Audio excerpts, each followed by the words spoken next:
ಸ್ನೇಹಿತರೆ ನಮಸ್ಕಾರ. ಬುಕ್ ಬ್ರಹ್ಮದ ಮುಖಾಮುಖಿ ಮಾತುಕತೆಗೆ ತಮಗೆಲ್ಲ ಆತ್ಮೀಯವಾದ ಸ್ವಾಗತವನ್ನು ಕೋರ್ತೇನೆ. ಇವತ್ತಿನ ಮಾತುಕತೆಯ ಅತಿಥಿಯಾಗಿ ನಮ್ಮ ಜೊತೆಗಿರುವಂಥವರು ದತ್ತಣ್ಣ ಉರ್ಫ್ ಅಂತ ಹೇಳ್ಬೋದಾ? ದತ್ತಾತ್ರೇಯ. ಎಚ್.ಜಿ. ದತ್ತಾತ್ರೇಯ ಅವರು. ದತ್ತಾತ್ರೇಯ ಅಂದರೆ ಯಾರಿಗೂ ಗೊತ್ತಾಗಲ್ಲ ಈಗ. ಅದಕ್ಕೆ ದತ್ತಣ್ಣ. ಸೊ ದತ್ತಣ್ಣ ಅವರು ನಮ್ಮ ಜೊತೆಗಿದ್ದಾರೆ. ಅವರನ್ನು ನಾನು ಈ ಮಾತುಕತೆಗೆ ಪ್ರೀತಿ ಮತ್ತು ಗೌರವದಿಂದ ಸ್ವಾಗತಿಸ್ತೇನೆ. ಸರ್ ನಮಸ್ಕಾರ. ನಮಸ್ಕಾರ. ನಿಮ್ಮ ಸಾಂಸ್ಕೃತಿಕ ಚಹರೆ ಇದೆಯಲ್ಲ, ಅದರ ಹುಡುಕಾಟ ಅಂದರೆ ಅದು ಸಿನಿಮಾ ಇರ್ಬೋದು, ನಾಟಕ ಇರ್ಬೋದು, ದೂರದರ್ಶನ ಇರ್ಬೋದು, ಸಾಹಿತ್ಯ ಇರ್ಬೋದು, ಕಲೆ ಇರ್ಬೋದು, ಒಟ್ಟು ಸಾಂಸ್ಕೃತಿಕ ಹುಡುಕಾಟ, ಚಹರೆಯ ಹುಡುಕಾಟ ಹೆಂಗೆ ಶುರುವಾಯಿತು? ಹೇಗೆ ಶುರುವಾಯಿತು ಅಂತಂದರೆ ನಾನು 75 ವರ್ಷದ ಹಿಂದಕ್ಕೆ ಹೋಗಬೇಕಾಗತ್ತೆ. ಸಣ್ಣ ವಯಸ್ಸಿನಿಂದಲೇ ಮನೆಯ ವಾತಾವರಣ ಆಗಿತ್ತು. ಅಪ್ಪ ಸ್ವಲ್ಪ ಸಾಹಿತ್ಯ ಪ್ರಿಯ ಮತ್ತು ಅವರು ಪುಸ್ತಕಗಳನ್ನು ಬರೆದವರು. ಸ್ವಲ್ಪ ಖಾದಿ ಪ್ರಚಾರದಲ್ಲಿ ತೊಡಗಿಕೊಂಡವರು, ಚಳವಳಿಯಲ್ಲಿ ಭಾಗವಹಿಸಿದವರು, ತಿಲಕರ ಪ್ರಭಾವ ಇದ್ದವರು, ಗಾಂಧೀಜಿಯವರ ಪ್ರಭಾವ ಇದ್ದವರು, ಅವರ ಒಡನಾಟ. ಇಬ್ಬರು ಅಣ್ಣಂದಿರು ಲೆಕ್ಚರರ್ ಆಗಿದ್ದರು ಆ ಸಮಯದಲ್ಲಿ, ಅಥವಾ ಇನ್ನೂ ಆಗಬೇಕಾಗಿತ್ತು. ಮುಂದೆ ಒಬ್ಬರು ಫಿಸಿಕ್ಸ್ ಪ್ರೊಫೆಸರ್ ಆದರು, ಒಬ್ಬರು ಇಂಗ್ಲೀಷ್ ಪ್ರೊಫೆಸರ್ ಆದರು. ಅವರು ಮತ್ತು ನಮ್ಮ ತಂದೆ ಮಾತುಗಳಿರ್ತಿತ್ತಲ್ಲ, ನಾವು ತೀರಾ ತಂದೆಯನ್ನು ಸ್ವಲ್ಪ ದೂರ ಇರ್ತಾ ಇದ್ವಿ. ಒಂಥರ ಭಯ ಇತ್ತು, ಭಕ್ತಿ. ಆ ಚರ್ಚೆಗಳು ನಮ್ಮ ಕಿವಿ ಮೇಲೆ ಬೀಳ್ತಿತ್ತು.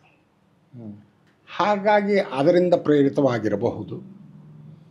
ಆಮೇಲೆ ನಾವು ಹೈಸ್ಕೂಲಿಗೆ ಬಂದ ಮೇಲೆ ಈ ಚರ್ಚಾ ಸ್ಪರ್ಧೆಗಳು ಅದರೊಳಗೆ ತೊಡಗಿಸ್ಕೊಂಡ್ವಿ, ನಾಟಕಗಳಲ್ಲಿ ತೊಡಗಿಸ್ಕೊಂಡ್ವಿ. ಹಾಗಾಗಿ ಅದಕ್ಕಾಗಿ ಬೇಕಾದ ಕೆಲವು ಸಂಪನ್ಮೂಲಗಳು ಇರುತ್ತಲ್ಲ, ಅವು ಪುಸ್ತಕಗಳು. ಹಾಗಾಗಿ ಆ ಪುಸ್ತಕಗಳ ಪ್ರೀತಿ ಅನ್ನೋದಕ್ಕಿಂತ ಅಗತ್ಯ ಬಿತ್ತು. ನಮ್ಮ ಮೇಷ್ಟ್ರುಗಳು ಅಷ್ಟು ಸುಲಭವಾಗಿ ಈ ಥರ ಮಾತಾಡೋ ಅಂತ ಹೇಳ್ತಿರಲಿಲ್ಲ. ಈ ಪುಸ್ತಕ ಓದ್ಕೊಂಬ, ನಿಮ್ಗೆ ಗೊತ್ತಾಗುತ್ತೆ, ಅದೇನೋ ಮಾತಾಡೋ, ಆಮೇಲೆ ನಾನು ಕರೆಕ್ಟ್ ಮಾಡ್ತೀನಿ ಅನ್ನೋರು. ಸೊ ಆ ಥರದಲ್ಲಿ ಮುಂದುವರಿತದು. ಎಂಜಿನಿಯರಿಂಗ್ ಕಾಲೇಜಿಗೆ ಬಂದ ಮೇಲೆ ಸ್ವಲ್ಪ ಇವೆಲ್ಲ ಸ್ಥಗಿತವಾಯಿತು. ಯಾಕೆಂದರೆ ಅದು ತೀರಾ ಹಾರ್ಡ್ ಕೋರ್ಸ್. ಬೆಳಗ್ಗೆ 7 ಗಂಟೆಗೆ ಹಾಸ್ಟೆಲ್ ಬಿಟ್ಟು ಹೋದರೆ ಸಾಯಂಕಾಲ 4:15 ಬರ್ತಿದ್ವಿ. ಆದರೂ ಕೂಡ ಅಲ್ಲೂ ಈ ಚರ್ಚಾ ಸ್ಪರ್ಧೆ ಮತ್ತು ಈ ನಾಟಕಗಳ ಗೀಳಿದ್ದಿದ್ದರಿಂದ ಸ್ವಲ್ಪ ಓದು ಬರಹ ಬೇಕಾಗಿತ್ತು. ಆಗಿನ ಕಾಲಕ್ಕೆ ನಾವು ಹೆಚ್ಚಿಗೆ ಚರ್ಚಾ ಸ್ಪರ್ಧೆಗಳಲ್ಲಿ ಭಾಗವಹಿಸಬೇಕಾದ್ರೆ ಇದು ನಾವು ಪಡ್ಕೋತಾ ಇದ್ದಿದ್ದು ಸರ್ವಜ್ಞರ ವಾಚನಗಳು, ಸೋಮೇಶ್ವರ ಶತಕ. ಇಲ್ಲ ಅಲ್ಲಿ ತನಕ ಹೋಗ್ತಿರಲಿಲ್ಲ ನಾವು. ಅದಕ್ಕೆ ಮುಂಚೆ ನಾನು ಹೈಸ್ಕೂಲ್ ಫಸ್ಟ್ ಇಯರ್ನಲ್ಲಿರಬೇಕಾದ್ರೆ ನಮ್ಮ ಸೋಮಶೇಖರರು, ಸೋಮಣ್ಣ ಅಂತೀವಲ್ಲ, ಅವನು ಒಂದೇ ರೂಮ್ನಲ್ಲೇ ಇರ್ತಿದ್ವಿ ತುಮಕೂರಿನಲ್ಲಿ 1 ವರ್ಷ. ಅವನು BA ಮಾಡ್ತಿದ್ದ. ಕನ್ನಡ ಒಂದು ಸಬ್ಜೆಕ್ಟ್ ಅವನಿಗೆ. ಅಲ್ಲೆಲ್ಲ ಒಡ್ಡಾರಾಧನೆ ಅನ್ನೋ ಪುಸ್ತಕ ಇರೋದು. ಅದೇನೂ ಅರ್ಥ ಆಗ್ತಿರಲಿಲ್ಲ, ತಿರುವಾಗ್ತಾಯಿದ್ವಿ. ಇನ್ಯಾವುದೋ ಇದು.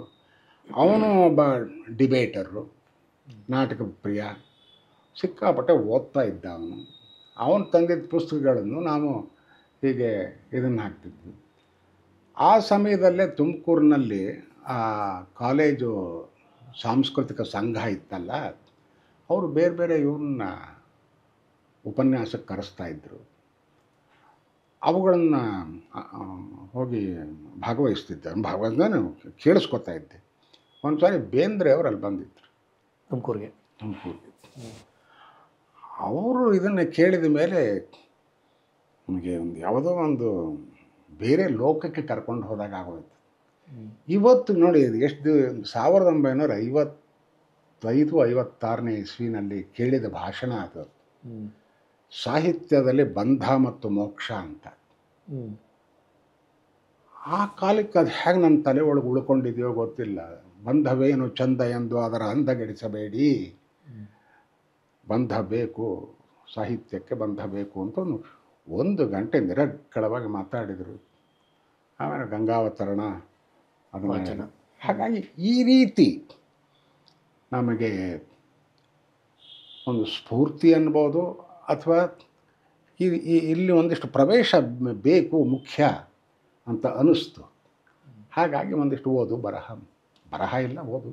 ಈಗ ಸಾಮಾನ್ಯವಾಗಿ ವಿದ್ಯಾರ್ಥಿಗಳು ಅಂದರೆ ಹೈಸ್ಕೂಲು ಮತ್ತು ಕಾಲೇಜಿನ ದಿನಗಳಲ್ಲಿ ವಿದ್ಯಾರ್ಥಿಗಳು ಮಾರ್ಕ್ಸ್ನಿಂದ ಹೋಗುವ ವಿದ್ಯಾರ್ಥಿಗಳು ಮಾರ್ಕ್ಸ್ನ ಕಾರಣಕ್ಕಾಗಿ ಉಳಿದದ್ದನ್ನೆಲ್ಲ ಪಕ್ಕಕ್ಕೆ ಸರಿಸುವ ಕಾಲ ಇದು. ಬಟ್ ನೀವು ಹೈಸ್ಕೂಲ್ನಲ್ಲಿ ಮತ್ತು PUCನಲ್ಲಿ ಎರಡು ಹಂತದಲ್ಲಿನೂ ರ್ಯಾಂಕ್ ಬಂದರಲ್ಲ, ಆವಾಗ ಈ ಸಾಹಿತ್ಯೇತರ ಅಥವಾ ಪಠ್ಯೇತರ ಚಟುವಟಿಕೆಗಳ ಬಗ್ಗೆ ಯಾರು ಮೇಷ್ಟ್ರುಗಳು ತಕರಾರು ಮಾಡ್ತಿರ್ಲಿಲ್ವಾ? ಅಂದರೆ ಪಠ್ಯೇತರ ಚಟುವಟಿಕೆಗಳು ಅಂತಂದರೆ ಆಟ ಇತ್ತು. ಕ್ರಿಕೆಟ್ ಆಡ್ತಿದ್ದೆ, ಬಾಸ್ಕೆಟ್ಬಾಲ್ ಆಡ್ತಿದ್ದೆ, ಫುಟ್ಬಾಲ್ ಆಡ್ತಿದ್ದೆ, ಹೈ ಜಂಪ್ ಮಾಡ್ತಿದ್ದೆ, ಡಿಬೇಟಿಂಗ್ ಒಂದು ಇದಿತ್ತು. ಇದಿಲ್ಲದೆ ನಮ್ಮ ಮಾವ ಒಬ್ಬರಿದ್ದರು, ತಾಯಿ ತಮ್ಮ ನಮ್ಮ ಜೊತೆಲೇ ಇರ್ತಿದ್ರು ಅವರು ಚಿತ್ರದುರ್ಗದಲ್ಲಿ. ವೊರೇಷಸ್ ರೀಡರ್, ಇಂಗ್ಲೀಷ್. ಒಂದೊಂದಾಗಿ ಪುಸ್ತಕಗಳನ್ನು ಆ ಲೈಬ್ರರಿಯಿಂದ ತರಿಸ್ಕೊಡೋರು. ಅವರು ಸ್ವಲ್ಪ ಕ್ರಿಪ್ರಿಡ್, ಸೊ ಅವರು ಹೊರಗಡೆ ಹೋಗೋಕ್ಕಾಗ್ತಿರ್ಲಿಲ್ಲ, ಟ್ರೈಸಿಕಲ್ ಮೇಲೆ ಇರೋರು. ನನಗೆ ಹೇಳೋರು, ಈ ಪುಸ್ತಕ ತೊಗೊಂಬ, ಆ ಪುಸ್ತಕ ತೊಗೊಂಬ ಅಂತ. ಅಷ್ಟೇ ಮಾಡಿದರೆ ಚೆನ್ನಾಗಿರ್ತಿತ್ತೋ ಏನೋ. ಓದಿದ ಮೇಲೆ ಅದಕ್ಕೆ ಹೇಳೋದು, ಓದು ಅನ್ನೋದು ಓದಿನಿಂದ ಒಂದು ಅನುಭವ ಪಡ್ಕೊಂಡ್ಮೇಲೆ ಅದು ಸುಮ್ಮನೆ ಮನಸ್ಸಿನೊಳಗೆ ಇರೋಕ್ಕೆ ಬಿಡಲ್ಲ ಯಾರನ್ನು. ಅದು ಬೇರೆಯವ್ರ ಹತ್ರ ಹಂಚ್ಕೋಬೇಕು ಅಂತ. ಅಕ್ಕಪಕ್ಕದಲ್ಲಿ ಹೆಚ್ಚಿಗೆ ಜನ ಇರ್ತಿರ್ಲಿಲ್ಲ. ನಾವು ಹೈಸ್ಕೂಲ್ ಸ್ಟೂಡೆಂಟ್ ಆದ್ರೇನಂತೆ ಅವನ ಜೊತೆ ಮಾತಾಡ್ಬೋದಲ್ಲ. ನೋಡು ಈ ರೇಸರ್ ಸೆಡ್ಜ್ ಓದಿದೆ, ಇದು ಭಾಳ ಚೆನ್ನಾಗಿದೆ, ನೀನು ಓದು ಇದನ್ನು. ಈ ತರಹ ಆ ಪುಸ್ತಕಗಳ ಬಗ್ಗೆ ಅದರೊಳಗೆ ಏನೋ ಇದೆ, ನೀನು ಓದಬೇಕು ಅನ್ನೋ ಒಂದು ದೃಷ್ಟಿ ನಮಗೆ ಬಂತು. ಹಾಗಾಗಿ ಒಂದಿಷ್ಟು ಆ ಸ್ಕೂಲು ಕಾಲೇಜಿನಲ್ಲಿ ಈಗಿರೋ ಹಾಗೆ ಇದರ ಮೇಲೆ ಅಂಥದ್ದು ಈ ಮಾರ್ಕ್ಸ್ಗಳ ಮೇಲೆ ಅದು ಜೀವಿತವಾಗಿರಲಿಲ್ಲ. ಮಕ್ಕಳಾಗಿ ಬೆಳಿಬೇಕು ಅನ್ನೋ ಒಂದು ಸಂಪ್ರದಾಯ ಇತ್ತು ಆವಾಗ. ಗೌರ್ಮೆಂಟ್ ಶಾಲೆಗಳು ಅಲ್ಲಿ ಏನೂ ಈ ತರಹ ಹೋಮ್ ವರ್ಕ್ ಅನ್ನೋದು ಇರಲಿಲ್ವಲ್ಲ. ಆಟ ಆಡ್ತಿದ್ವಿ, ಸಂತೋಷವಾಗಿ ಮನೆಗೆ ಹೋಗ್ತಿದ್ವಿ, ಊಟ ಮಾಡ್ತಿದ್ವಿ, ಮಲಗ್ತಿದ್ವಿ. ನಮಗೊಂದು ಮನೆಯಲ್ಲಿ ಓದೋಕ್ಕೆ ಅಂತ ಹೇಳಿ ಸಪ್ರೇಟ್ ರೂಮು, ಈ ಥರ ಒಂದು ಕುರ್ಚಿ ಟೇಬಲ್ಲು ಇವೆಲ್ಲ ಇರಲಿಲ್ಲ. ಅದು ನಮ್ಮ ಅಕ್ಕ ಈವನ್ ಇಂಜಿನಿಯರಿಂಗ್ ಓದುವಾಗ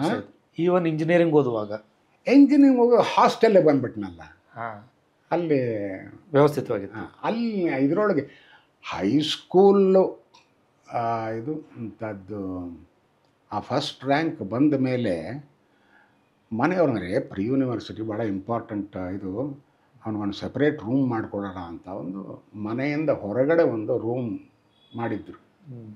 ಅಲ್ಲಿ ನಾನು ಒಂದಿಷ್ಟು ಕೂತ್ಕೊಂಡು ಅಧ್ಯಯನಕ್ಕೆ ಓದು ಬರಹ ಏನೋ ಮಾಡಿ. ಬಟ್ ಆ ಓದು ಪಠ್ಯದ ಓದೂ ಇರ್ತಿತ್ತು, ಪಠ್ಯೇತರದ ಸಾಹಿತ್ಯದ ಓದು ಇರ್ತಿತ್ತು.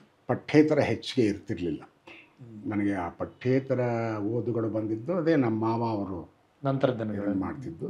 ಆಮೇಲೆ ನಮ್ಮ ಸೋಮಣ್ಣನ ಜೊತೆಲಿದ್ದಾಗ ಒಂದಿಷ್ಟು ಏನೋ ಇದು ಬರ್ತಿತ್ತಲ್ಲ, ಆ ಸಮಯದಲ್ಲಿ ಒಂದು ಸ್ವಲ್ಪ. ಆಮೇಲೆ ನನಗೆ ಕನ್ನಡ ಸಾಹಿತ್ಯ ಪ್ರವೇಶ ಇಲ್ಲ. ಆದರೆ ಹೈಸ್ಕೂಲ್ ಫಸ್ಟ್ ಇಯರಿಂದಾನೇ ಅಥವಾ ಇನ್ನೂ ಮುಂಚಿತವಾಗಿಯೇ ಹಿಂದಿ ಪರೀಕ್ಷೆಗಳಾಗ್ತಿತ್ತು ಅವಾಗ. ಹೌದು, ದಕ್ಷಿಣ ಭಾರತ ಹಿಂದಿ ಪ್ರಚಾರ ಸಭಾ, ಪ್ರಥಮ, ದ್ವಿತೀಯ, ಪ್ರಾಥಮಿಕ, ಪ್ರವೇಶಿಕ, ವಿಶಾರದ ಅಂತ ಏನೇನೋ ಇತ್ತು. ಅವನ್ನೆಲ್ಲ ಮಾಡಿದೆ ನಾನು. ವಿಶಾರದ ಪೂರ್ವಾರ್ಧದವರೆಗೂ ಬಂದು, ಆ ಪೂರ್ವಾರ್ಧದಲ್ಲಿ ಒಂದು ಕನ್ನಡ ಟೆಕ್ಸ್ಟ್ ಇಟ್ಕೊಟ್ರು ಇದ್ರ ಜೊತೆಯಲ್ಲಿ. ಆವಾಗ ಡಾಕ್ಟರ್ ಜೆಕಿಲ್ ಆ್ಯಂಡ್ ಹೈಡ್ ಓದಿದ ಜ್ಞಾಪಕ ನನಗೆ. ಅದೇ ಒಂದು ಸಾಹಿತ್ಯ ಪ್ರವೇಶ ನಮಗೆ. ಇಲ್ಲಾಂದರೆ ಸಾಹಿತ್ಯ ಅಂದ್ರೇನು, ಕವನ ಅಂದ್ರೇನು, ಕಾವ್ಯ ಅಂದ್ರೇನು, ಕಾದಂಬರಿ ಅಂದ್ರೇನು ಗೊತ್ತಿದ್ದು ಹಿಂದಿಯಿಂದ. ಸೊ ಕನ್ನಡದ ವಾತಾವರಣಕ್ಕೆ ಅಂದರೆ ನೀವು ಅಂದರೆ ನಾನೇನು ಕೇಳಬೇಕಾಗಿದೆ ಅಂತಂದರೆ, ನೀವು ಇಂಗ್ಲೀಷ್ ಸಾಹಿತ್ಯ ಮತ್ತು ಹಿಂದಿ ಸಾಹಿತ್ಯ ಜಾಗತಿಕ ಸಾಹಿತ್ಯಕ್ಕೆ ಓಪನ್ ಆಗ್ತಿದ್ದ ರೀತಿ ಒಳಗೆ ಕನ್ನಡದ ನಾಟಕಗಳಲ್ಲಿ ಗಳಿಗೆ ಹೊರಡಿದ್ದು ಅಂದರೆ ಆ್ಯಕ್ಚುಲಿ ನಾನೇನು ಹೇಳ್ಬೇಕಂದ್ರೆ ಹಿಂದಿ ಮತ್ತು ಇಂಗ್ಲೀಷ್ ನಾಟಕಗಳ ಆಪ್ಷನ್ನು ಇತ್ತಲ್ಲ ಅವಾಗ. ಇತ್ತು. ಹಾಗಾಗಿ ಪ್ರಿ ಯೂನಿವರ್ಸಿಟಿನಲ್ಲಿರಬೇಕಾದ್ರೆ ಒಂದು ಹಿಂದಿ ನಾಟಕನೂ ಮಾಡಿದೆ. ಆವಾಗ ಪ್ರಿ ಯೂನಿವರ್ಸಿಟಿ ಒಂದೇ ವರ್ಷದ ಪ್ರಿ ಯೂನಿವರ್ಸಿಟಿ, ಭಾಳ ನಿರ್ಣಾಯಕವಾದ ಘಟ್ಟ. ಹಾಗಾಗಿ ಎಲ್ಲವನ್ನೂ ಬಿಟ್ಟು ಪಠ್ಯದಲ್ಲೇ ಮುಳುಗೋಗಿದ್ವಿ. ಹಾಗಿದ್ದು ಕೂಡ ಸುಮ್ಮನಿರೋಕ್ಕಾಗಲ್ವಲ್ಲ. ಯಾರೋ ಒಂದು ಹಿಂದಿ ನಾಟಕ ಮಾಡಿದ್ರು, ಹಿಂದಿ ನಾಟಕ ಮಾಡಿದೆ.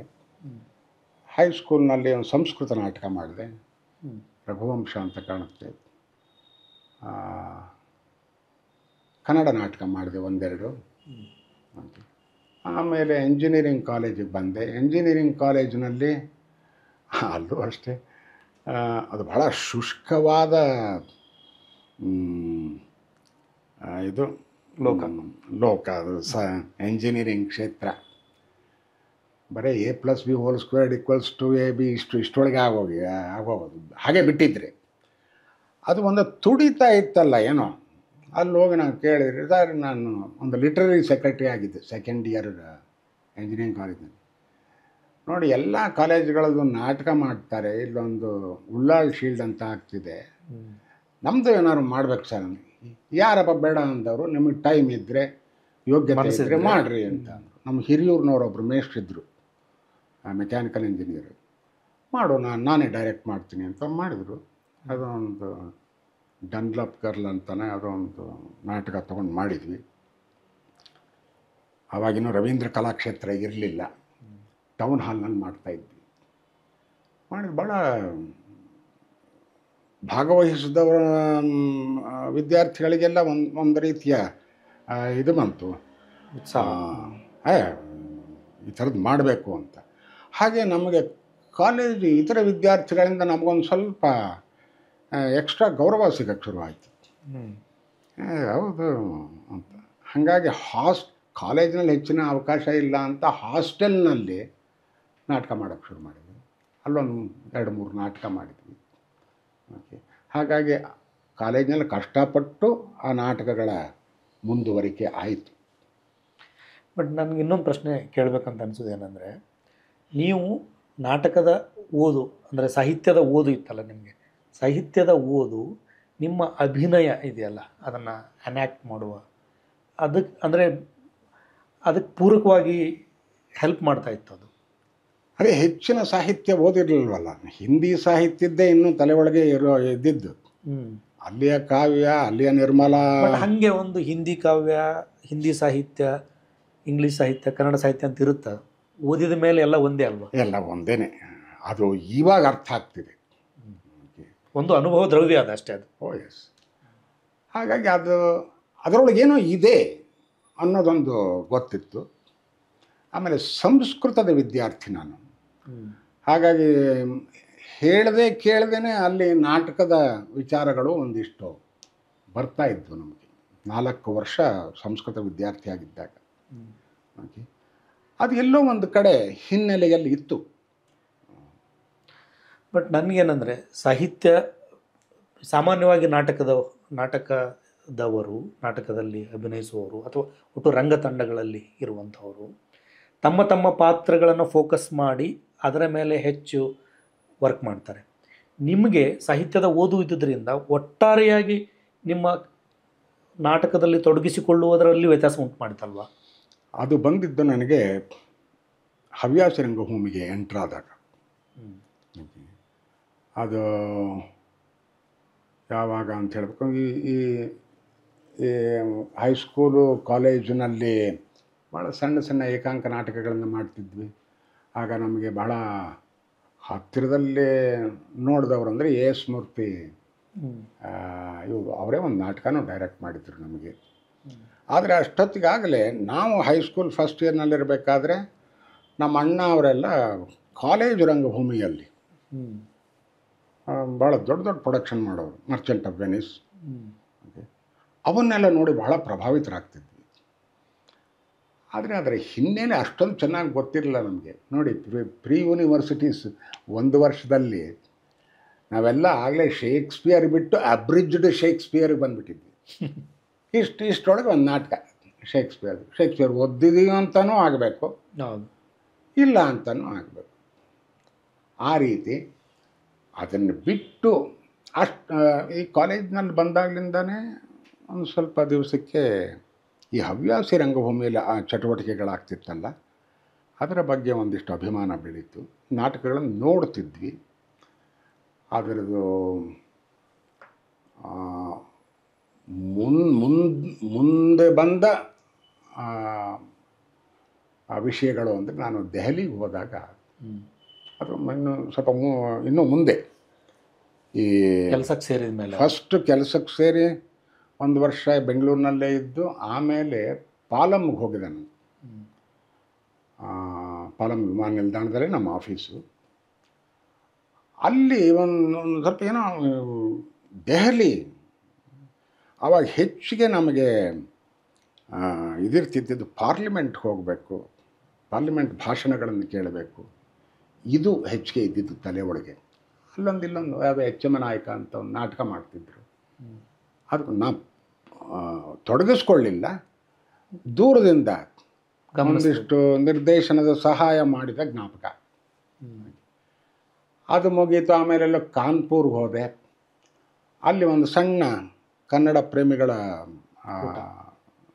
ಜೊತೆ ಇದಾಯಿತು. ಅಲ್ಲಿ ಅವರು ಒಂದು ನಾಟಕ ಮಾಡಿಸು ಅಂದರು. ಯಾರು ಪಾತ್ರವಹಿಸೋರು ಯಾರು? ನಾನು ಮಾಡಬೇಕು. ನನಗೆ ನಿರ್ದೇಶನ ಮಾಡೋದಾದರೆ ನಾವು ಮಾಡೋಕ್ಕಾಗಲ್ಲ. ಹುಡುಕದೆ ಒಂದು 4 ಜನನ್ನ ಸಿಡ್ಲು ಮರಿ ಅಂತ ಒಂದು ನಾಟಕ ಮಾಡಿಸ್ದೆ. ಅಲ್ಲಿ ಜನ ನೋಡಿದ್ರು, ಮೆಚ್ಕೊಂಡ್ರು. ಆಮೇಲೆ ಅಷ್ಟಕ್ಕೆ ಸಾಕಾಗಲಿಲ್ಲ ಅಂತ ಅಂದು ನಮ್ಮ ವಿಂಗ್ ಕಮಾಂಡರ್ ರಾಮರಾವ್ ಅಂತ ಒಬ್ಬರು ಇದ್ರಲ್ಲಿ, ಅವ್ರ ಮನೆಯಲ್ಲಿ ಸರ್ ಒಂದು ಕೆಲಸ ಮಾಡೋಣ, 15 ದಿವಸಕ್ಕೊಂದು ಸರಿನೋ ತಿಂಗಳಿಗೊಂದು ಸರಿನೋ ಒಂದು ನಾಟಕ ಓದೋಣ ಇಲ್ಲಿ ಅಂತ. ಸೊ ಹಾಗೆ ಅಲ್ಲೊಂದಿಷ್ಟು ನಾಟಕಗಳನ್ನು ಓದುವ ಚಟುವಟಿಕೆ ಆಯಿತು. ಅಲ್ಲಿಂದ ಮುಂದೆಲ್ಲೋ ಅಂಡಮಾನ್ ನಿಕೋಬಾರಕ್ಕೆ ಕಳಿಸ್ಬಿಟ್ರು ನನ್ನ. ಅಲ್ಲಿ ಏನು ಹೆಚ್ಚಿನ ಇದು ಆಗ್ತಿರಲಿಲ್ಲ. ಆದರೂ ಸ್ವಲ್ಪ ಇದಿತ್ತು. ಅಲ್ಲಿ ಟ್ರೈಬಲ್, ನಿಕೋಬಾರಿ ಟ್ರೈಬಲ್ ಪಾಪ್ಯುಲೇಷನ್, ಅವ್ರದ್ದು ಫೋಕ್ ಇದರೊಳಗೆ ಏನಾದರೂ ಮಾಡ್ಬೋದು. ಅಲ್ಲಿ ಅಷ್ಟೊಂದು ಅವರಲ್ಲಿ ಫೋಕ್ ಇದು ಇರಲಿಲ್ಲ. ಓಕೆ, ಹಾಗಾಗಿ ಅಲ್ಲೇನೂ ಮಾಡೋಕ್ಕಾಗಲಿಲ್ಲ. ಅಲ್ಲಿಂದ ಮತ್ತೆ ಬೆಂಗಳೂರಿಗೆ ಬಂದೆ. ಬೆಂಗಳೂರಿಂದ ಕೊಯಂಬತ್ತೂರಿಗೆ ಹೋದೆ. ಆ ಕೊಯಂಬತ್ತೂರಿನಲ್ಲಿ ಹೋದಾಗ ಅಷ್ಟೊತ್ತಿಗಾಗಲೇ ನನಗೆ ಇವನಿಗೆ ನಾಟಕದ ಹುಚ್ಚಿದೆ ಅನ್ನೋದು ಬೇರೆಯವ್ರಿಗೆ ಗೊತ್ತಾಗ ಎಸ್ಟಾಬ್ಲಿಷ್ ಆಗಿತ್ತು. ಆ ನಾಟಕದಲ್ಲಿ ಏನೋ ಒಂದು ಸಂತೋಷ ಸಿಗ್ತಿದೆ ಅಂತ ನನಗೆ ಅನುಭವ ಆಗೋಗಿತ್ತು. ಸೊ ಯಾವುದೇ ಆಪರ್ಚುನಿಟಿ ಸಿಕ್ಕರೂ ಅದಕ್ಕೆ ತೊಡಗಿಸ್ಕೊತಿದ್ದೆ. ಅಲ್ಲಿ ಒಂದು ಕೋರ್ಸ್ ಮಾಡೋಕ್ಕೆ, ಜೂನಿಯರ್ ಕಮಾಂಡರ್ಸ್ ಕೋರ್ಸ್ ಅಂತ, ಅದು 3 ತಿಂಗಳ ಕೋರ್ಸು. ಅದರೊಳಗೆ ಒಂದು ಪ್ರಾಜೆಕ್ಟ್. ಆ ಪ್ರಾಜೆಕ್ಟನ್ನ ನೀವು ಯಾವ ರೂಪದಲ್ಲಾದರೂ ಏನು ಪ್ರೆಸೆಂಟೇಷನ್ ಆಗಿ ಮಾಡಿ, ಅದೋ ಸ್ಲೈಡ್ ಇದನ್ನು ಮಾಡಿ, ನಾಟಕ ರೂಪದಲ್ಲಿ ಮಾಡಿ, ಅದನ್ನು ನಾಟಕ ಅಂದ ತಕ್ಷಣ ನಾನು ಹೇಳಿದೆ ಮಾಡೋಣ ಅಂತ. ಅವ್ರು ಯಾರಿಗೆ ಹೇಳಿ ಸರ್ ಇದನ್ನು ಮಾಡೋಣ ಅಂತ. ಏನು ಸಬ್ಜೆಕ್ಟ್? ಹಿಮಾಲಯನ್ ಸ್ಟೇಟ್ಸ್ ಅಂತ. ಅದರೊಳಗೆ ಮಾಡಿ ಒಂದು ಇದು ಅಂಥದ್ದು, Indian ambassador in one of the Himalayan states. ಆ ಪಾತ್ರ ನನಗೆ ಕೊಟ್ಟರು. ಅದನ್ನು ಚೆನ್ನಾಗಿ ನಿಭಾಯಿಸಿದೆ. ಅದರ ಕನ್ಕ್ಲೂಡಿಂಗ್ ಸೆಷನ್ನೊಳಗೆ ಅಲ್ಲಿಯ commandant, I don't know why this boy is wasting is time in air force. ಎಲ್ಲರೂ ಬಾಂಬೆಗೆ ಹೋಗಿ ಸಿನಿಮಾದಲ್ಲಿ ಮಾಡ್ಬೋದಲ್ಲ ಇವನು ಅಂತ ಅಂದ್ಬಿಟ್ಟು. ಅದು ಇನ್ನೂ ಸ್ವಲ್ಪ ಪ್ರಚೋದನೆ ಸಿಕ್ಬಿಡ್ತು ನನಗೆ. ಇಲ್ಲೆಲ್ಲೋ ನನಗೊಂದು ಟ್ಯಾಲೆಂಟ್ ಇದೆ, ರೆಕಗ್ನೈಸಬಲ್ ಟ್ಯಾಲೆಂಟ್ ಅಂತ. ಅಲ್ಲ ಆಯಿತು. ಅದಾದಮೇಲೆ ಎಲ್ಲ ಚಂಡೀಗಢ್ಗೆ ಹೋದೆ. ಅಲ್ಲಿ ನಾಟಕಗಳನ್ನು ನೋಡೋ ಪ್ರಕ್ರಿಯೆ ಜಾಸ್ತಿ ಆಯಿತು. ಅಲ್ಲಿಂದ ವಾಪಸ್ ಬೆಂಗಳೂರಿಗೆ ಬಂದೆ. ಇಲ್ಲಿ ಅಲ್ಲ, ಅದಕ್ಕೆ ಮುಂಚೆ ಒಂದು ಭಟಿಂಡ ಅಂತ ಒಂದು ಜಾಗ, ಮರಳುಗಾಡಿನಲ್ಲಿ ಒಂದು ಹೊಸ ಏರ್ಫೀಲ್ಡ್ ಮಾಡಿದ್ವಿ. ಸೊ ಅದರ ಇನಾಗಿರೇಷನ್ ಆಗಬೇಕಾಗಿತ್ತು. ಭಾಳ ಕಷ್ಟಪಟ್ಟೆ. ಅಲ್ಲಿ ಬಿಸಿಲು, ನೀರಿಲ್ಲ, ವಾರಕ್ಕೊಂದು ಸರಿ ಸ್ನಾನ ಮಾಡ್ತಿದ್ವಿ ಅಲ್ಲಿ. ಯಾವುದೋ ಒಂದು ಮರಳುಗಾಡು ಪ್ರದೇಶ ಹೊಸದಾಗಿ ಶುರುವಾಗಿದ್ದು, ಟೆಂಟ್ ಇದು ವಾಸ. ಅಲ್ಲೇನು ಹೆಚ್ಚಿಗೆ ಆಮೇಲೆ ಸಿಟಿಯಿಂದ ಒಂದು 30-40 ಕಿಲೋಮೀಟ್ರು ಹೊರಗಡೆ. ಬಟ್ ಇದರೊಳಗೆ ಆಗೋಯ್ತು. ಬಟ್ ಹೆಚ್ಚಿಗೆ ದಿವಸ ಇರಲಿಲ್ಲ ಅಲ್ಲಿ, 7-8 ತಿಂಗಳು. ಅಲ್ಲಿಂದ ಬೆಂಗಳೂರಿಗೆ ಬಂದೆ. ಬೆಂಗಳೂರಿಗೆ ಬಂದಲ್ಲ, ಈಗ ಒಂದಿಷ್ಟು ಇದನ್ನು ಮಾಡ್ಬೋದು. ಇಲ್ಲಿ ಇಂಡಿಯನ್ ಇನ್ಸ್ಟಿಟ್ಯೂಟ್ ಆಫ್ ಸೈನ್ಸಿಗೆ ಬಂದಿದ್ದು 2 ವರ್ಷ. ಆದರೆ ಅಲ್ಲಿಯ ಪ್ರೆಷರ್ ಇದೆಯಲ್ಲ, intellectual pressure, that was very heavy. ಇವಕ್ಕೆಲ್ಲ ಜಾಗನೇ ಇರಲಿಲ್ಲ. ಆದರೂ ಕೂಡ ಅಲ್ಲೊಂದು ಕನ್ನಡ ಸಂಘ ಅಂತ ಒಂದು ಸಣ್ಣದಾಗಿ ಶುರು ಮಾಡಿ ಈ ಪಿ ಲಂಕೇಶ್ವರನ್ನೇ ಕರೆಸಿದ್ದೆ ಅಲ್ಲಿ ಇದಕ್ಕೆ ಇಂಥದ್ದು ಇನಾಗರೇಷನ್. ನಾಟಕ ಗಿಟಕ ಮಾಡೋ ಸ್ಥಿತಿಲಿರಲಿಲ್ಲ. ಯಾವುದೋ ಒಂದು ಫಿಲ್ಮ್ ಫೆಸ್ಟಿವಲ್ ಮಾಡಿದ್ವಿ. ಬೇರೆ ನಾಟಕದವ್ರನ್ನ ಕರೆಸ್ತಿದ್ವಿ ನಮ್ಮ ಜಿಮ್ಖಾನಾ ಕ್ಲಬ್ಗೆ. ಹಾಗಾಗಿ ಅದರ ಸಂಪರ್ಕ. ಇಲ್ಲಿಂದ ಡೆಲ್ಲಿಗೆ ಹೋದೆ 78 ಜನವರಿ. ಅಲ್ಲಿ ನನ್ನ ಪುಣ್ಯ ಅಂತ ಕಾಣುತ್ತೆ. ಕನ್ನಡ ಭಾರತಿ ಅನ್ನೋ ಒಳ್ಳೆ ಸಾಂಸ್ಕೃತಿಕ ಸಂಸ್ಥೆ, ಅವರ ನಾಟಕಗಳು ಆಗಲೇ ಬಹಳ ಹೆಸರು ಮಾಡಿದ್ದು. ಅಲ್ಲಿ ಇವೆಲ್ಲ ದೊಡ್ಡ ದೊಡ್ಡವರು ಇದ್ದರು. ಶಾ ಬಾಲುರಾಯರು, ಇವಾಗ president, MS Sathyu was there, BV Karanth was there. Okay. ಆಮೇಲೆ ಪ್ರಭಾಕರ್ ರಾವ್ ಅಂತ ಬಹಳ ನಿಷ್ಠಾವಂತ ನಿರ್ದೇಶಕ. ಇವರ ಸಾಂಗತ್ಯದಲ್ಲಿ MV ನಾರಾಯಣರಾವ್ ಅಂತ ಒಬ್ಬರು. ಹೋದ ತಕ್ಷಣ 2ನೇ ತಿಂಗಳೊಳಗೆ ನಹಿ ನಹಿ ರಕ್ಷತಿ ಕಾರಂತರ ನಿರ್ದೇಶನದ ಹಿಂದಿ ನಾಟಕ, ಹಿಂದಿ ಸಂಸ್ಕೃತ ನಾಟಕ ಹಿಂದಿ. ಇಲ್ಲಿ ನಾಲ್ಕರು ಸತ್ಯನಾರಾಯಣ ಅಂತಾರ ಇದ್ರಲ್ಲ ಇಲ್ಲಿ. ಓಕೆ. ನಾಲ್ಕು ಅವರದು ಯಾರೋ ಬೇರೆ ಹೆಸರಿನಲ್ಲಿತ್ತು, ಅದನ್ನು ನಹಿ ನಹಿ ರಕ್ಷತೆ ಅಂತ ಮಾಡಿದರು. It is not A good production, but ಮಾಡಿದ್ದು ಶ್ರೀರಾಮ್ ಸೆಂಟರ್ದ ನ್ಯಾಷನಲ್ ಥಿಯೇಟರ್ ಫೆಸ್ಟಿವಲ್ಗೆ. ಓಕೆ. ಹೆಚ್ಚಾಗಿ ಅದರೊಳಗೇನು ನಂದು ಸಣ್ಣ ಪಾತ್ರ ಇತ್ತು. ಅದು ಆಗ್ತಾ ಇರಬೇಕಾದ್ರೆ ಒಂದು ಹೊಸ ನಾಟಕ ತೊಗೊಂಡ್ರವ್ರು, ನಾನೇ ಬಿಜ್ಜಳ ಅಂತ, ನಮ್ಮ ಜಡಭರತರು. ಆಗಿನ ಕಾಲಕ್ಕೆ ಜಡಭರತರಿಗೂ ಅವ್ರಿಗೂ ಆಗಲೇ ಬಹಳಷ್ಟು ಸಂಬಂಧ ಇತ್ತು. ಹೌದು.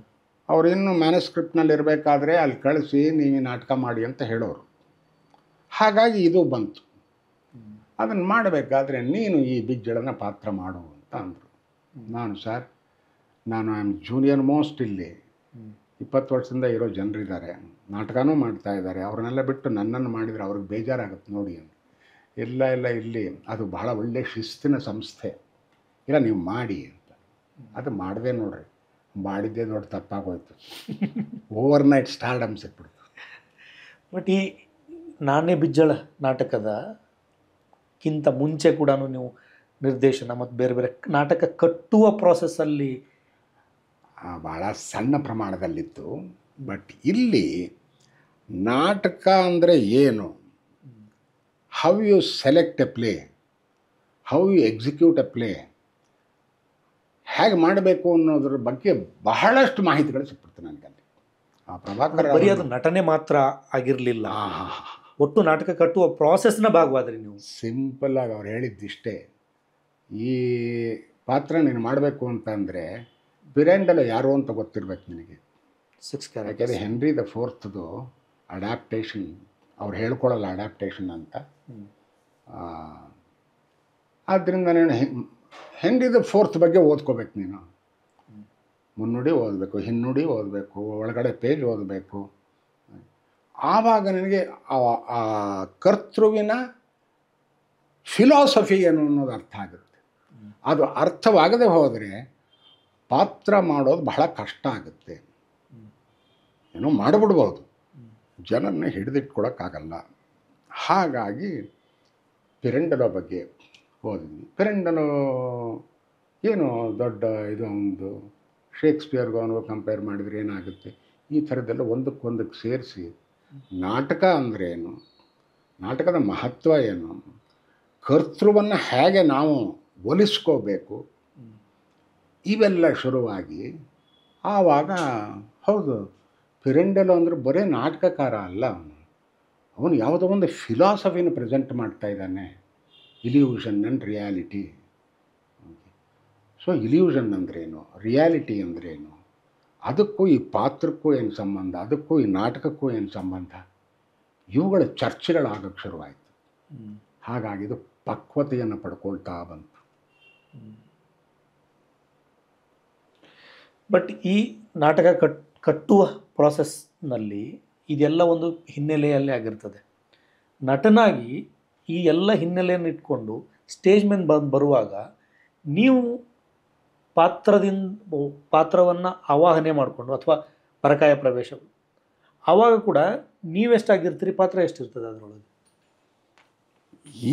ಈ ನಾಟಕ ಮಾಡಬೇಕಾದ್ರೆ ನಾನು ನಿಜವಾಗಿಯೂ ಅದರೊಳಗೆ ಇಳಿದು ಬಿಟ್ಟಿದ್ದೆ, ನಾನೇ ಬಿಜ್ಜಳದಲ್ಲಿ. ಆದರೆ ಅದು ತಪ್ಪು ಅನ್ನೋದು ಮುಂದೆ ಗೊತ್ತಾಯಿತು ನನಗೆ. ಒಬ್ಬ ಸೊ ನಿಜವಾದ ಅಲ್ಲಿಗೆ ದತ್ತಣ್ಣ ಪೂರ್ತಿ ಪರಿವರ್ತಿತಗೊಂಡ ಬಿಜ್ಜಳಾಗಿದ್ರು ಅವರು. ಹೌದು, ಹಾಗಾಗಿತ್ತು. ಆದರೆ ಅಷ್ಟೊತ್ತಿಗೆ ನಮಗೆ ದೆಹಲಿ ನಾಟಕದ ಸಂಪರ್ಕಗಳು ಭಾಳ ಜಾಸ್ತಿ ಆಗೋಗಿತ್ತು, ಸಾಹಿತ್ಯದ ಸಂಪರ್ಕಗಳು ಜಾಸ್ತಿ ಆಯಿತು. ಯಾಕೆ ನಾನು ಇದ್ದಿದ್ದ ಜಾಗ ಸಾಹಿತ್ಯ ಅಕಾಡೆಮಿ, NSD, ಸಂಗೀತ ನಾಟಕ ಅಕಾಡೆಮಿ, ನ್ಯಾಷನಲ್ ಪರ್ಸ್ಪೆಕ್ಟಿವ್ ಕೂಡ ಇತ್ತು. ಒಂದು ಇದರೊಳಗೆ. ಆಮೇಲೆ ಪ್ರತಿ ದಿವಸ ಒಂದು ಯಾವುದಾದ್ರೂ ಒಂದು ನಾಟಕ ನೋಡ್ತಿದ್ವಿ ಅಲ್ಲಿ, ಬೇರೆ ಬೇರೆ ಭಾಷೆಗಳದ್ದು, ಬೇರೆ ಬೇರೆ ದೇಶಗಳದ್ದು ನಾಟಕಗಳು. ಹೀಗಾಗಿ ಅಲ್ಲೊಂದು ಇದು ದೊಡ್ಡ ಪ್ರಮಾಣದಲ್ಲಿ ನಮ್ಮ ಮೇಲೆ ಪ್ರಭಾವ ಬೀರಿತ್ತದು. ಅದನ್ನೆಲ್ಲ ನೋಡಿದಾಗ ನಮಗನ್ನಿಸ್ತು, ಇಲ್ಲ ನಾನು ಮಾಡಿ ದೊಡ್ಡದಾಗಿ ಮೆಚ್ಕೊಂಡ್ಬಿಟ್ಟಿದ್ದಾರೆ ಎಲ್ಲರೂ, ಅದು ಬೇರೆ ವಿಷಯ. ಅಷ್ಟೊತ್ತಿಗೆ ನಮಗೆ ಬ್ರೆಕ್ಟ್ದು ಇದು ನಾಟಕಗಳು ನೋಡಾಗಿತ್ತು, ಇದಾಗಿತ್ತು. ಆದರೆ ಚರ್ಚೆ ಆಗ್ತಿರ್ಬೇಕಾದ್ರೆ no you can't go inside the ಇದು ಪಾತ್ರ, ಹೊರಗೆ ನಿಂತು ಅದನ್ನು ಇಂಟರ್ಪ್ರಿಟ್ ಮಾಡಬೇಕು ಅನ್ನೋ ಒಂದು ಕಾನ್ಸೆಪ್ಟ್ ಅಲ್ಲಿ ಬರ್ತಾ ಇತ್ತು. ಏನು ಹಂಗಂದರೆ ಒಳಗಡೆ ಹೋಗಬೇಡ ಅಂತಾರೆ, ಬಟ್ ಪಾತ್ರ ಮಾಡು ಅಂತಾರೆ, ಇಂಟರ್ಪ್ರಿಟ್ ಮಾಡು ಅಂತಾರೆ. ಇವೆಲ್ಲ ಸ್ವಲ್ಪ ಜಿಜ್ಞಾಸೆಗೆ ಒಳಪಟ್ಟು ಅಲ್ಲೊಂದು ರೀತಿಯ ಕಲಿಕೆ ಶುರುವಾಯಿತು. ನಾಟಕ ಮಾಡು ಅಂತಂದರೆ ಸಂಪೂರ್ಣವಾಗಿ ನಿನ್ನನ್ನು ನೀನು ಮರೆತು ಪಾತ್ರವಾಗಬಾರ್ದು. ಪಾತ್ರ ಮಾಡಬೇಕಾದರೂ ನೀನು ಯಾವುದೋ ಒಂದು ಲೆವೆಲ್ನಲ್ಲಿ ಹೊರಗೆ ನಿಂತು ಆ ಪಾತ್ರವನ್ನು ಮಾಡ್ತಾ ಇರಬೇಕು ಅಂತ. ವೆರಿ ಡಿಫಿಕಲ್ಟ್ ಪ್ರೋಸೆಸ್, ಬಟ್ ಅದು ಮಾಡ್ತಾ ಮಾಡ್ತಾ ಮಾಡ್ತಾ ಅಭ್ಯಾಸ ಆಗುತ್ತೆ. ಅದು ಒಂದು ಹದ, ಅದು ಆ್ಯಕ್ಚುಲಿ ಆಗ್ತದೆ, ಅದು ಸಿಗ್ಬೇಕಷ್ಟೆ. ಎಸ್, ಅದನ್ನೇ ಪಕ್ವತೆ ಅನ್ನೋದು, ಅದನ್ನೇ ಎಕ್ಸ್ಪೀರಿಯನ್ಸ್ ಅನ್ನೋದು. ಇದು ಸಾಧ್ಯ. ಅದು ಇಲ್ಲದೆ ಹೋದ್ರೆ ಏನಾಗುತ್ತೆ ಅಂತಂದರೆ, ನೀನು ಒಂದು ಪಾತ್ರದಲ್ಲಿ ಸಿಕ್ಕಾಕೊಂಡ್ಬಿಡ್ತೀಯ. ಮುಂದಿನ ಯಾವುದೇ ಪಾತ್ರ ಮಾಡಬೇಕಾದ್ರೂ ಆ ಬಿಜ್ಜಳನ ಛಾಯೆಯೇ ಬರುತ್ತಿರುತ್ತಲ್ಲಿ. ಅದಾಗಬಾರ್ದು. ಅಂದರೆ ಪರ್ಸ್ನಾಲಿಟಿ ಒಳಗೆ ಮರ್ಜಾಗಿ ಹೋಗ್ಬಿಡ್ತದೆ ಅದು. ಹಾಂ, ಆಗಬಾರ್ದು, ಅದಾಗಬಾರ್ದು. ಅದಕ್ಕೆ ನಟನೆ ಬಗ್ಗೆ ಮಾತಾಡ್ಬೇಕಾದ್ರೆ ಅವ್ರು ಹೇಳೋದು, ನಿನ್ನನ್ನು ನೀನು ಚೆನ್ನಾಗಿ ತೊಡಗಿಸ್ಕೋಬೇಕು. ಓಕೆ, ಆ ಪಾತ್ರವನ್ನು ಭಾಳ ವಿಶಿಷ್ಟವಾಗಿ ಜನರ ಮುಂದಿಡಬೇಕು, ಜನರನ್ನು ಮೆಚ್ಚಿಸಬೇಕು, ಜನರಿಗೆ ಅದರ ಅನುಭವವನ್ನು ಕೊಡಬೇಕು. ಆ ನಾಟಕ ಆದ ಮೇಲೆ ಇಮಿಡಿಯೇಟಾಗಿ ಅದರಿಂದ ಹೊರಗಡೆ ಬರಬೇಕು. ಇಲ್ಲದೆ ಹೋದರೆ ಮುಂದಿನ ನಾಟಕಕ್ಕೆ ತಯಾರಿ ಆಗಲ್ಲ. ಪಾರ್ಟ್ 2 ಆಫ್ ನಾರಾಯಣ ಬಿಜ್ಜಳ ಆಗೋಗುತ್ತೆ. ಆಗಬಾರದು. ಆಗದೇ ಇರೋ ಹಾಗೆ ನಮ್ಮನ್ನು ನಾವು ತಯಾರಿ ಮಾಡ್ಕೋಬೇಕು. ಇದು ಯಾರು ಹೇಳ್ಕೊಟ್ಟಿದ್ದಲ್ಲ, ಓದಿನ ಅಷ್ಟೊತ್ತಿಗೆ ಸ್ಟ್ಯಾನಿಸ್ಲಾವ್ಸ್ಕಿ ಓದಿದ್ವಿ, ಬ್ರೆಕ್ಟನ್ ಓದಿದ್ವಿ, ಇನ್ಯಾವುದೋ ಮೆಹರಾಲ್ಡ್ ಅಂತ ಅದು ಅವ್ರದ್ದು ಓದಿದ್ವಿ. ಆಮೇಲೆ ಈ ಸ್ಟ್ಯಾನಿಸ್ಲಾವ್ಸ್ಕಿ ಥಿಯರಿ ಸಿಸ್ಟಮ್ ಅನ್ನೋದು ಹೇಗೆ ಅದು ಮೆಥಡ್ ಆ್ಯಕ್ಟಿಂಗ್ ಆಗಿ ಅಮೆರಿಕಾಗೆ ಹೋಯಿತು, ಅಲ್ಲಿ ಬೆಳೀತು.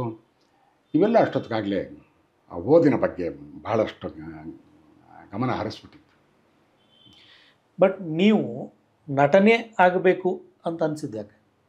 ಅಂದರೆ ನಿಮ್ಮ ಓದು ಇತ್ತು, ನಿರ್ದೇಶನ ಇತ್ತು, ಮತ್ತು ಬೇರೆ ಬೇರೆ ಹಲವು ಆಮಿಷಗಳು ಕೂಡ ಇದ್ದವು. ನಟನೆ ಆಗುವ ಅದಕ್ಕೆ ಇದ್ದ ಆಮಿಷ ಯಾವುದು? ಆಮಿಷ ಅಂತ ಹೇಳೋದಾದರೆ ತುಡಿತ. ಇದನ್ನೇ ಹೇಳೋದು. ಈ ರಂಗಭೂಮಿ ಅನ್ನೋದಿದೆಯಲ್ಲ, ಇದು ಮೈ ಪರ್ಚ್ಕೊಂಡು ಬ್ಯಾಂಡೇಜ್ ಹಾಕ್ಕೊಂಡಂಗೆ ಸುಮ್ಮನಿರೋಕ್ಕಾಗಲ್ಲ. ಒಂದು ಸಾರಿ ಅದರೊಳಗೆ ಇಳಿದ ಮೇಲೆ ಅದರ ಆಳ ನೋಡಬೇಕು, ವಿಸ್ತಾರ ನೋಡಬೇಕು ಅಂತ ಅನಿಸುತ್ತೆ ಹೊರತು ಅದರಿಂದ ಹೊರಗಡೆ ಬರಬೇಕು ಅಂತ ಅನಿಸಲ್ಲ. ನಿಜವಾಗಿ ನಾನು ಭಾಳ ಒಳ ಮನಸ್ಸಿನಿಂದ ಹೇಳ್ತಾ ಇದ್ದೀನಿ. ಇದು ಸುಮ್ಮನೆ ಬೆಳಗ್ಗೆ 9 ಗಂಟೆಯಿಂದ 4 ಗಂಟೆ ತನಕ ಮೈ ಮುರಿದು ಕೆಲಸ ಮಾಡಿದ ಮೇಲೆ ರಾಮಕೃಷ್ಣ ಅಂದ್ಕೊಂಡು ಮನೆಗಿರ್ಬೇಕಲ್ವ? ಇಲ್ಲ, ಸೀದಾ ಅಲ್ಲಿಂದ ಆಫೀಸಿಂದ ಸೀದಾ ಇದಕ್ಕೆ ಶ್ರೀರಾಮ್ ಸೆಂಟರ್ಗೆ ಹೋಗ್ತಿದ್ದೆ. ಇವತ್ತು ಯಾವ ನಾಟಕ, ಇವತ್ತು ಯಾವುದು ಇದು, ಅಲ್ಲಿ ಯಾವುದೋ ಉತ್ಪಲ್ ದತ್ ನಾಟಕ ಬಂತು, ಬೆಂಗಾಲಿ, ಮೈಕೆಲ್ ಮಧುಸೂದನ ದತ್ತ ಅಂತ. ಏನು ಅದ್ಭುತವಾದ ನಾಟಕ, ಅವನೇ ಮಾಡಿದ್ದು, ಪಾತ್ರ ವಹಿಸಿದ್ದು. ನಮಗೆ ಅದಕ್ಕಿಂತ ಹೆಚ್ಚಾಗಿ ಅವನು ಏನು ಮಾತಾಡ್ತಾನೆ ಆಮೇಲೆ ಅದು 1-1.5 ಗಂಟೆ ಮಾತಾಡ್ದ ಅವನು. ವಾಟ್ ನೆಕ್ಸ್ಟ್ ಅಂತ. ಇವತ್ತು ನಾಟಕ ಮಾಡಿಬಿಟ್ಟೆ, ಮುಂದೇನು ಅದ್ರ ಈಗಲೂ ಕೂಡ ತಲೆಯಲ್ಲಿ ಕಟ್ಟದಾಗಿದೆ. ಆ ರೀತಿ ಮಧ್ಯೆ ಅಲ್ಲೆಲ್ಲೋ ಇದಕ್ಕೆ ಹೋಗಿದ್ದೆ. ಅದು ಅಲ್ಲಿ ದಿಲ್ಲಿ ಹೋಗೋಕ್ಕಿಂತ ಮುಂಚೆನೇ ಕಲೈಕುಂಡ ಏರ್ಪೋರ್ಟ್ನಲ್ಲಿ ಹೋಗಿ ಬಂದು ಮಾಡ್ತಿದ್ದೆ ನಾನು ಆವಾಗ. ಆಮೇಲೆ ಇದಕ್ಕೆ ಅಂಡಮಾನ್ಗೆ ಹೋಗಬೇಕಾದ್ರೆ ಅಲ್ಲಿ ಕಲೈಕುಂಡಲ್ಲಿ ಇಳಿದ ತಕ್ಷಣ ಇದು ಪಾರ್ಕ್ ಸ್ಟ್ರೀಟ್ ಹತ್ರ ಥಿಯೇಟ್ರ್ ಇದೆ, ಅಲ್ಲಿ ಶಂಭು ಮಿತ್ರ ನಾಟಕ ಅಂತೇಳಿ ಹೋಗೋ ನೋಡೋದು. ಅಲ್ಲೊಂದು ಪಗಲ ಘೋಡ ಅಂತ ನೋಡಿದೆ, ನಿಬ್ಬೆರಗಾಗ್ಬಿಟ್ಟೆ. ಯಾಕೆಂದರೆ ಆ ರೀತಿಯ ಲೈಟಿಂಗ್ ನಾನು ನೋಡಿರಲಿಲ್ಲ, ಆ ರೀತಿಯ ಆ್ಯಕ್ಟಿಂಗ್ ನೋಡಿರಲಿಲ್ಲ. ಈಗ ನಾನು ಆಗಲೇ ಕೇಳಿದ ಪ್ರಶ್ನೆ ಬೇರೆ ಥರ ಕೇಳೋದಾದರೆ, ನೀವು ನಾಟಕದ ಒಳಗಡೆನೆ ತೊಡಗಿಕೊಂಡಿರುವುದರ ಒಂದು ಆನಂದ ಇದೆಯಲ್ಲ, ಅದು ಜನ ಹೇಳುವ ಮನ್ನಣೆಯ ದಾಹ ಅದು ಕೂಡ ಇರ್ತದೆ ಅದರಲ್ಲಿ, ಎಷ್ಟು ಇರ್ತದೆ? ಇಲ್ಲ, ನಾನು ಬೇಸಿಕಲಿ ಇಂಟ್ರೋವರ್ಟ್, ಹೆಚ್ಚಿನ ಜನರ ಜೊತೆಗೆ ಬೆರೀತಾ ಇರಲಿಲ್ಲ ಆವಾಗ. ಬಟ್ ಅದು ಜನ ಒಳ್ಳೇದಂತ ಹೇಳ್ಬೇಕಂತ ಅನಿಸ್ತದಲ್ವ? ಇಲ್ಲ, ಅದ್ರ ಬಗ್ಗೆ ಗಮನವೇ ಇಲ್ಲ. ಬಟ್ ನನ್ನ ಬೆಸ್ಟ್ ನಾ ಮಾಡಬೇಕು, ನನ್ನ ಕೆಲಸ ನಾನು ಮಾಡಬೇಕು. ಅದು ಎಲ್ಲಿ ಮಟ್ಟಿಗೆ ಇನ್ವಾಲ್ವ್ಮೆಂಟ್ ಆಯಿತು ಅಂದರೆ, ನಾನು ಕನಾಟ್ ಪ್ಲೇಸಿಂದ ಇದಕ್ಕೆ ಯಾವುದು ಕರೋಲ್ ಬಾಗಿಗೆ ರಿಹರ್ಸಲ್ಗೆ ಅಂತ ಹೋಗ್ತಾ ಇದ್ದೀನಿ.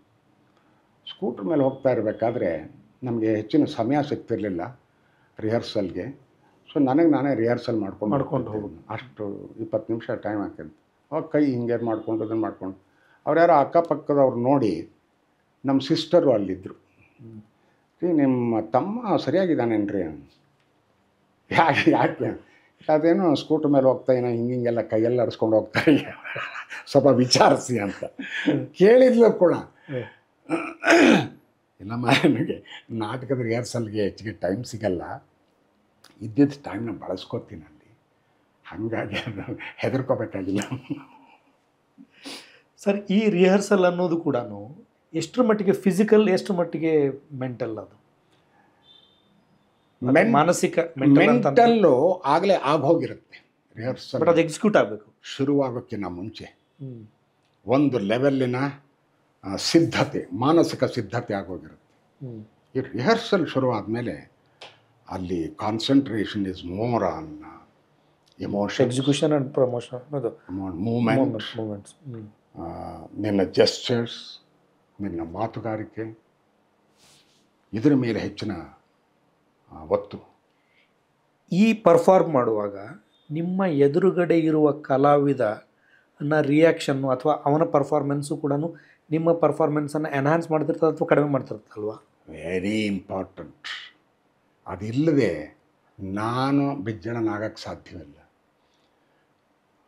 ಆ ಪಾತ್ರ ಮಾಡ್ತಾ ಇರೋನು ಆ ಪಾತ್ರವಾಗಿರೋಕ್ಕೆ ಸಾಧ್ಯವಿಲ್ಲ. Establishment of relationship between two characters face to face ಇದೆಯಲ್ಲ, ಬಹಳ ಮುಖ್ಯ. ಅದರೊಳಗೆ ಅವನು ಮಾತಾಡ್ತಾ ಇರಬೇಕಾದ್ರೆ ನನ್ನ ಕಣ್ಣಲ್ಲಿ ಏನಿದೆ, ನನ್ನ ಮುಖದಲ್ಲಿ ಏನು ಭಾವನೆ ಇದೆ, ಇವೆಲ್ಲ ಅದು ನನ್ನ ಆ್ಯಕ್ಟಿಂಗಿಗೂ ಆ್ಯಡ್ ಮಾಡುವಂಥದ್ದು ಬಹಳ ಮುಖ್ಯ. ಅದಕ್ಕೋಸ್ಕರ acting is more reaction than action ಅಂತ ಹೇಳೋದು. ಇದರಲ್ಲಿ ನಿಮ್ಮ ಬೌದ್ಧಿಕ ವಿಚಾರಗಳು ಕೂಡ ಇಮೋಷನ್ನಾಗಿ ರಿಫ್ಲೆಕ್ಟ್ ಆಗ್ತಾ ಇರ್ತಾವೆ. ಹೇಳೋದು ಕ್ಯಾರೆಕ್ಟರ್ನ ಹೇಳೋದು ಕಷ್ಟ ಆಗುತ್ತೆ. ಯಾಕೆಂದರೆ ರಿಹರ್ಸಲ್ ಇಸ್ ರಿಹರ್ಸಲ್. ಈವನ್ ಶೋನಲ್ಲೂ ಈ ರಿಹರ್ಸಲ್ ಆಗ್ತಾ ಇರಬೇಕಾದ್ರೆ ಪ್ರತಿ ದಿವಸ ಒಂದು ಸ್ಟೆಪ್ ಮೇಲೆ ಹೋಗ್ತೀವಿ ನಾವು. ಹೌದು, ನಿನ್ನೆ ಮಾಡಿದ್ದನ್ನು ಇವತ್ತು ಮಾಡಲ್ಲ, ಇವತ್ತು ಮಾಡಿದ್ದನ್ನು ನಾಳೆ ಮಾಡಲ್ಲ. ಹಾಗಾಗಿ ಅದರ ಬಗ್ಗೆ ಹೆಚ್ಚಿಗೆ ಸೆಳೆತಾ ಇರುತ್ತೆ. ಬೌದ್ಧಿಕವಾಗಿ ನಾನು ಏನು ಮಾಡ್ತಾ ಇದ್ದೀನಿ ಅನ್ನೋದ್ರ ಬಗ್ಗೆ ಇರಲ್ಲ. ಈಗ ನನ್ನ body is here, mind is not so much here. Mind ಇರೋದು ಆಗಲೇ ರಿಹರ್ಸಲ್ಗೆ ಹಿಂದಿನ ಹಂತ.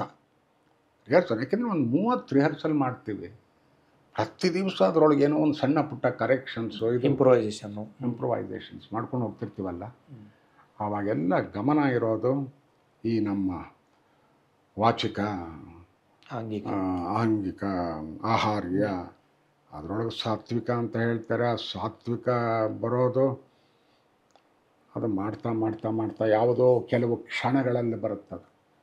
ಟಚ್ ಮಾಡಿ ಬರ್ತದೆ ಅಷ್ಟೇ. ಅದೇ ಅದಕ್ಕೆ ನಮ್ಮ ಡೈರೆಕ್ಟ್ರು ಹೇಳ್ತಾ ಇದ್ರು, ನಿಮಗೆ ಫೈನಲ್ ಇದು ಶೋ ಹೆಂಗಾಗುತ್ತೆ ಡೋಂಟ್ ವರಿ, ಅದಾಗತ್ತೆ. ಈ ಕ್ಷಣಗಳು ಬರುತ್ತಲ್ಲ, ಶಬಾಷ್, ಅದನ್ನು ಅನುಭವಿಸಿ. ಪ್ರೋಸೆಸ್ ಅನ್ನೇ ಎಂಜಾಯ್ ಮಾಡಿ. ಅದು ನಾಳೆ ಬರದೇ ಇರ್ಬೋದು ನಿಮಗೆ, ಇವತ್ತು ಬಂದಿದೆ, ಎಂಜಾಯ್ ಇಟ್. ಇವೆಲ್ಲ ಒಳ್ಳೆ beautiful lessons in theatre. But ಈಗ ನೀವು ನಾಟಕ ಮಾಡುವಾಗ ಸಹ ಕಲಾವಿದನ ರಿಯಾಕ್ಷನ್ ಜೊತೆಗೆ ಒಂದು ಆಡಿಯನ್ಸ್ ಕೂಡ ಇರ್ತಾರೆ. ಈ ಆಡಿಯನ್ಸ್ನ ರಿಯಾಕ್ಷನ್ ಕೂಡ, ಆಡಿಯನ್ಸ್ನ ರಿಯಾಕ್ಷನ್ ಅಂತ ಹೇಳುವಾಗ ನಾನು ಹೇಳ್ತಾ ಇರೋದು ಚಪ್ಪಾಳೆ ತಟ್ಟೋದು ಮಾತ್ರ ಅಲ್ಲ, ಅದು ಒಟ್ಟು ಒಂದು ಆಡಿಯನ್ಸ್ನ ಪ್ರೆಸೆನ್ಸ್ನಲ್ಲಿ ಮಾಡುವಾಗ ಅವರು ಕೂಡ ನಾಟಕವನ್ನು ಕಟ್ತಾ ಇರ್ತಾರೆ, ಇಂಪ್ರೂವೈಸ್ ಮಾಡ್ತಿರ್ತಾರೆ. ಅವರು ಇಲ್ಲದೆ ನಾಟಕವಿಲ್ಲ. ಅದಕ್ಕೋಸ್ಕರನೇ ಅವನನ್ನು ಸಹೃದಯ ಪ್ರೇಕ್ಷಕ ಅಂತ ಕರೆದಿರೋದು ನಾಟ್ಯಶಾಸ್ತ್ರದಲ್ಲಿ. ಯಾಕೆ ನಾನು ಯಾರಿಗಾಗಿ ಮಾಡ್ತಾಯಿದ್ದೀನಿ ಇದನ್ನು? ನನಗಾಗಿ ಮಾಡ್ತಾಯಿದ್ದೀನಿ, ನನ್ನ ರೂಮ್ನಲ್ಲಿ ಮಾಡ್ತಿದ್ದೀನಿ. ಅದಕ್ಕೊಂದು ದೊಡ್ಡ ಪ್ರೇಕ್ಷಕ ಗೃಹ ಇದೆ, ಅಲ್ಲಿ ಅದಕ್ಕೊಂದು ಚೌಕಟ್ಟಿದೆ. ಆ ಚೌಕಟ್ಟಿನ ಒಳಗೆ ನೀನು ಆ ಇಡೀ ಪ್ರೇಕ್ಷಕ ಸಮುದಾಯವನ್ನು ಎಳ್ಕೊಂಬರಬೇಕು.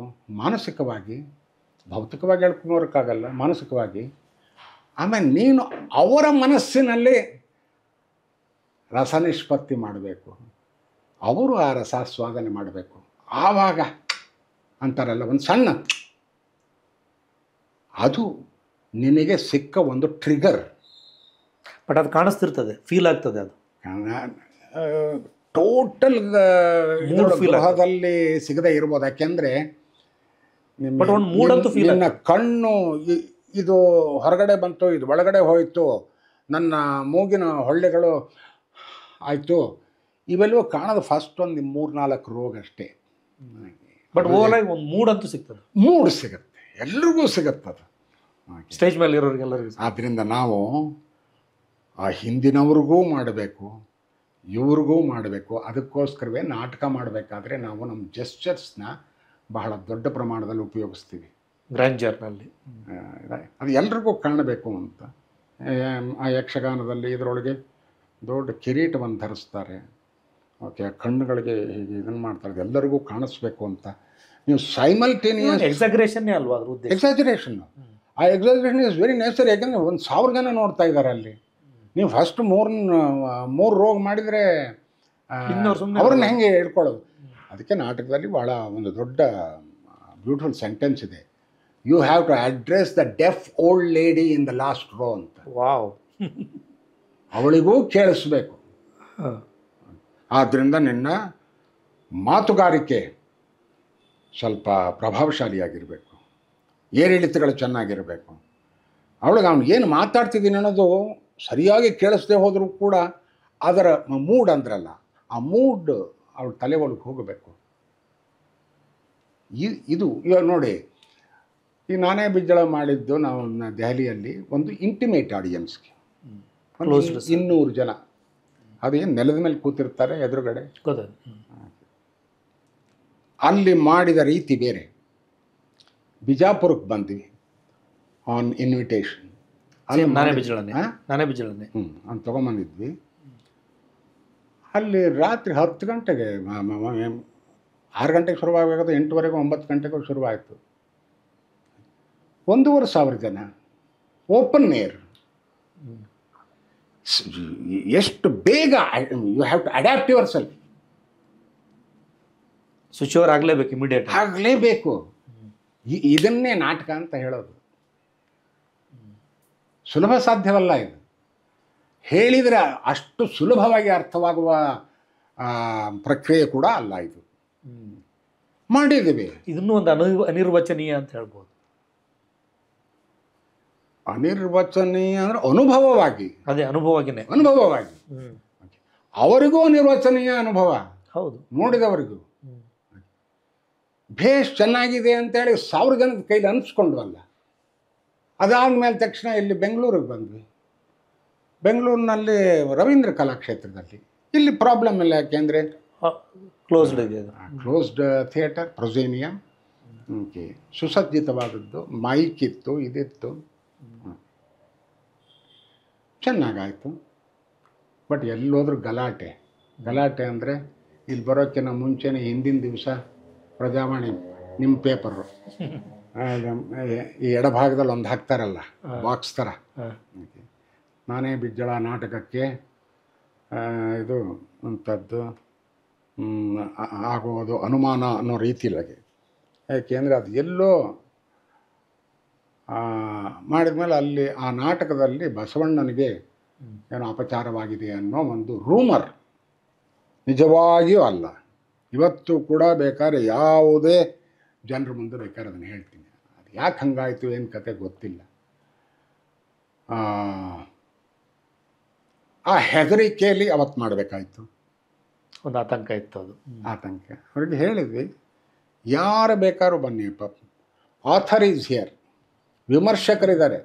ಯಾರು ನಮ್ಮ ಕುರ್ತಕೋಟೆಯವರು, ಆಥರ್ ಮಗ ಇದ್ದಾನೆ, ಓಕೆ, ನಾನು ನಿರ್ದೇಶಕ ಇದ್ದೀನಿ, ನಟವರ್ಗ ಇದೆ, ನಾಟಕ ಪೂರ್ತಿ ನೋಡಿ, ಆಮೇಲೆ ಏನು ನಿಮ್ಮ ತೊಂದರೆ ಇದೆ ಅದನ್ನು ಹೇಳಿ ಅಂತ. 2 ಸೀನ್ ಆದಮೇಲೆ ಅವ್ರು ಯಾರೂ ಇರಲೇ ಇಲ್ಲ. ನಾಟಕ ಆದಮೇಲೆ ಇದ್ದವರು ಇವರು ಮಾತ್ರ, ಯಾರು ಜಡಭರ್ತರು, ಸಿಕ್ಕಾಪಟ್ಟೆ ಮೆಚ್ಕೊಂಡ್ಬಿಟ್ರು. ಬಟ್ ಅದಕ್ಕಿಂತ ಮೊದಲಿನ ಶೋಗಳು ಜೋಶಿ ನೋಡಿರಲಿಲ್ಲ. ಇಲ್ಲ, ಅವರು ಇದು ಧಾರವಾಡಕ್ಕೆ ಹೋಗಬೇಕಾಗಿತ್ತು. ಅವತ್ತು ರಾತ್ರಿ 12 ಗಂಟೆಗೆ ಇದರಿಂದ ಅದು ಜಿಲ್ಲಾಧಿಕಾರಿಗಳಿಂದ show is cancelled in Dharwad, law and order problem ಅಂತ ಬಂತು. ಅದು ಬಸವಣ್ಣನ ಸಲುವಾಗಿದೆ. ಹಾಗಾಗಿ ನಾನು ಕ್ಯಾನ್ಸಲ್ ಮಾಡಿ ಬೆಂಗಳೂರಿಗೆ ಬಂದು, ಬೆಂಗಳೂರಿನಲ್ಲೂ ಈ ಥರ ಗ್ರೀಟಿಂಗ್ ನಮಗೆ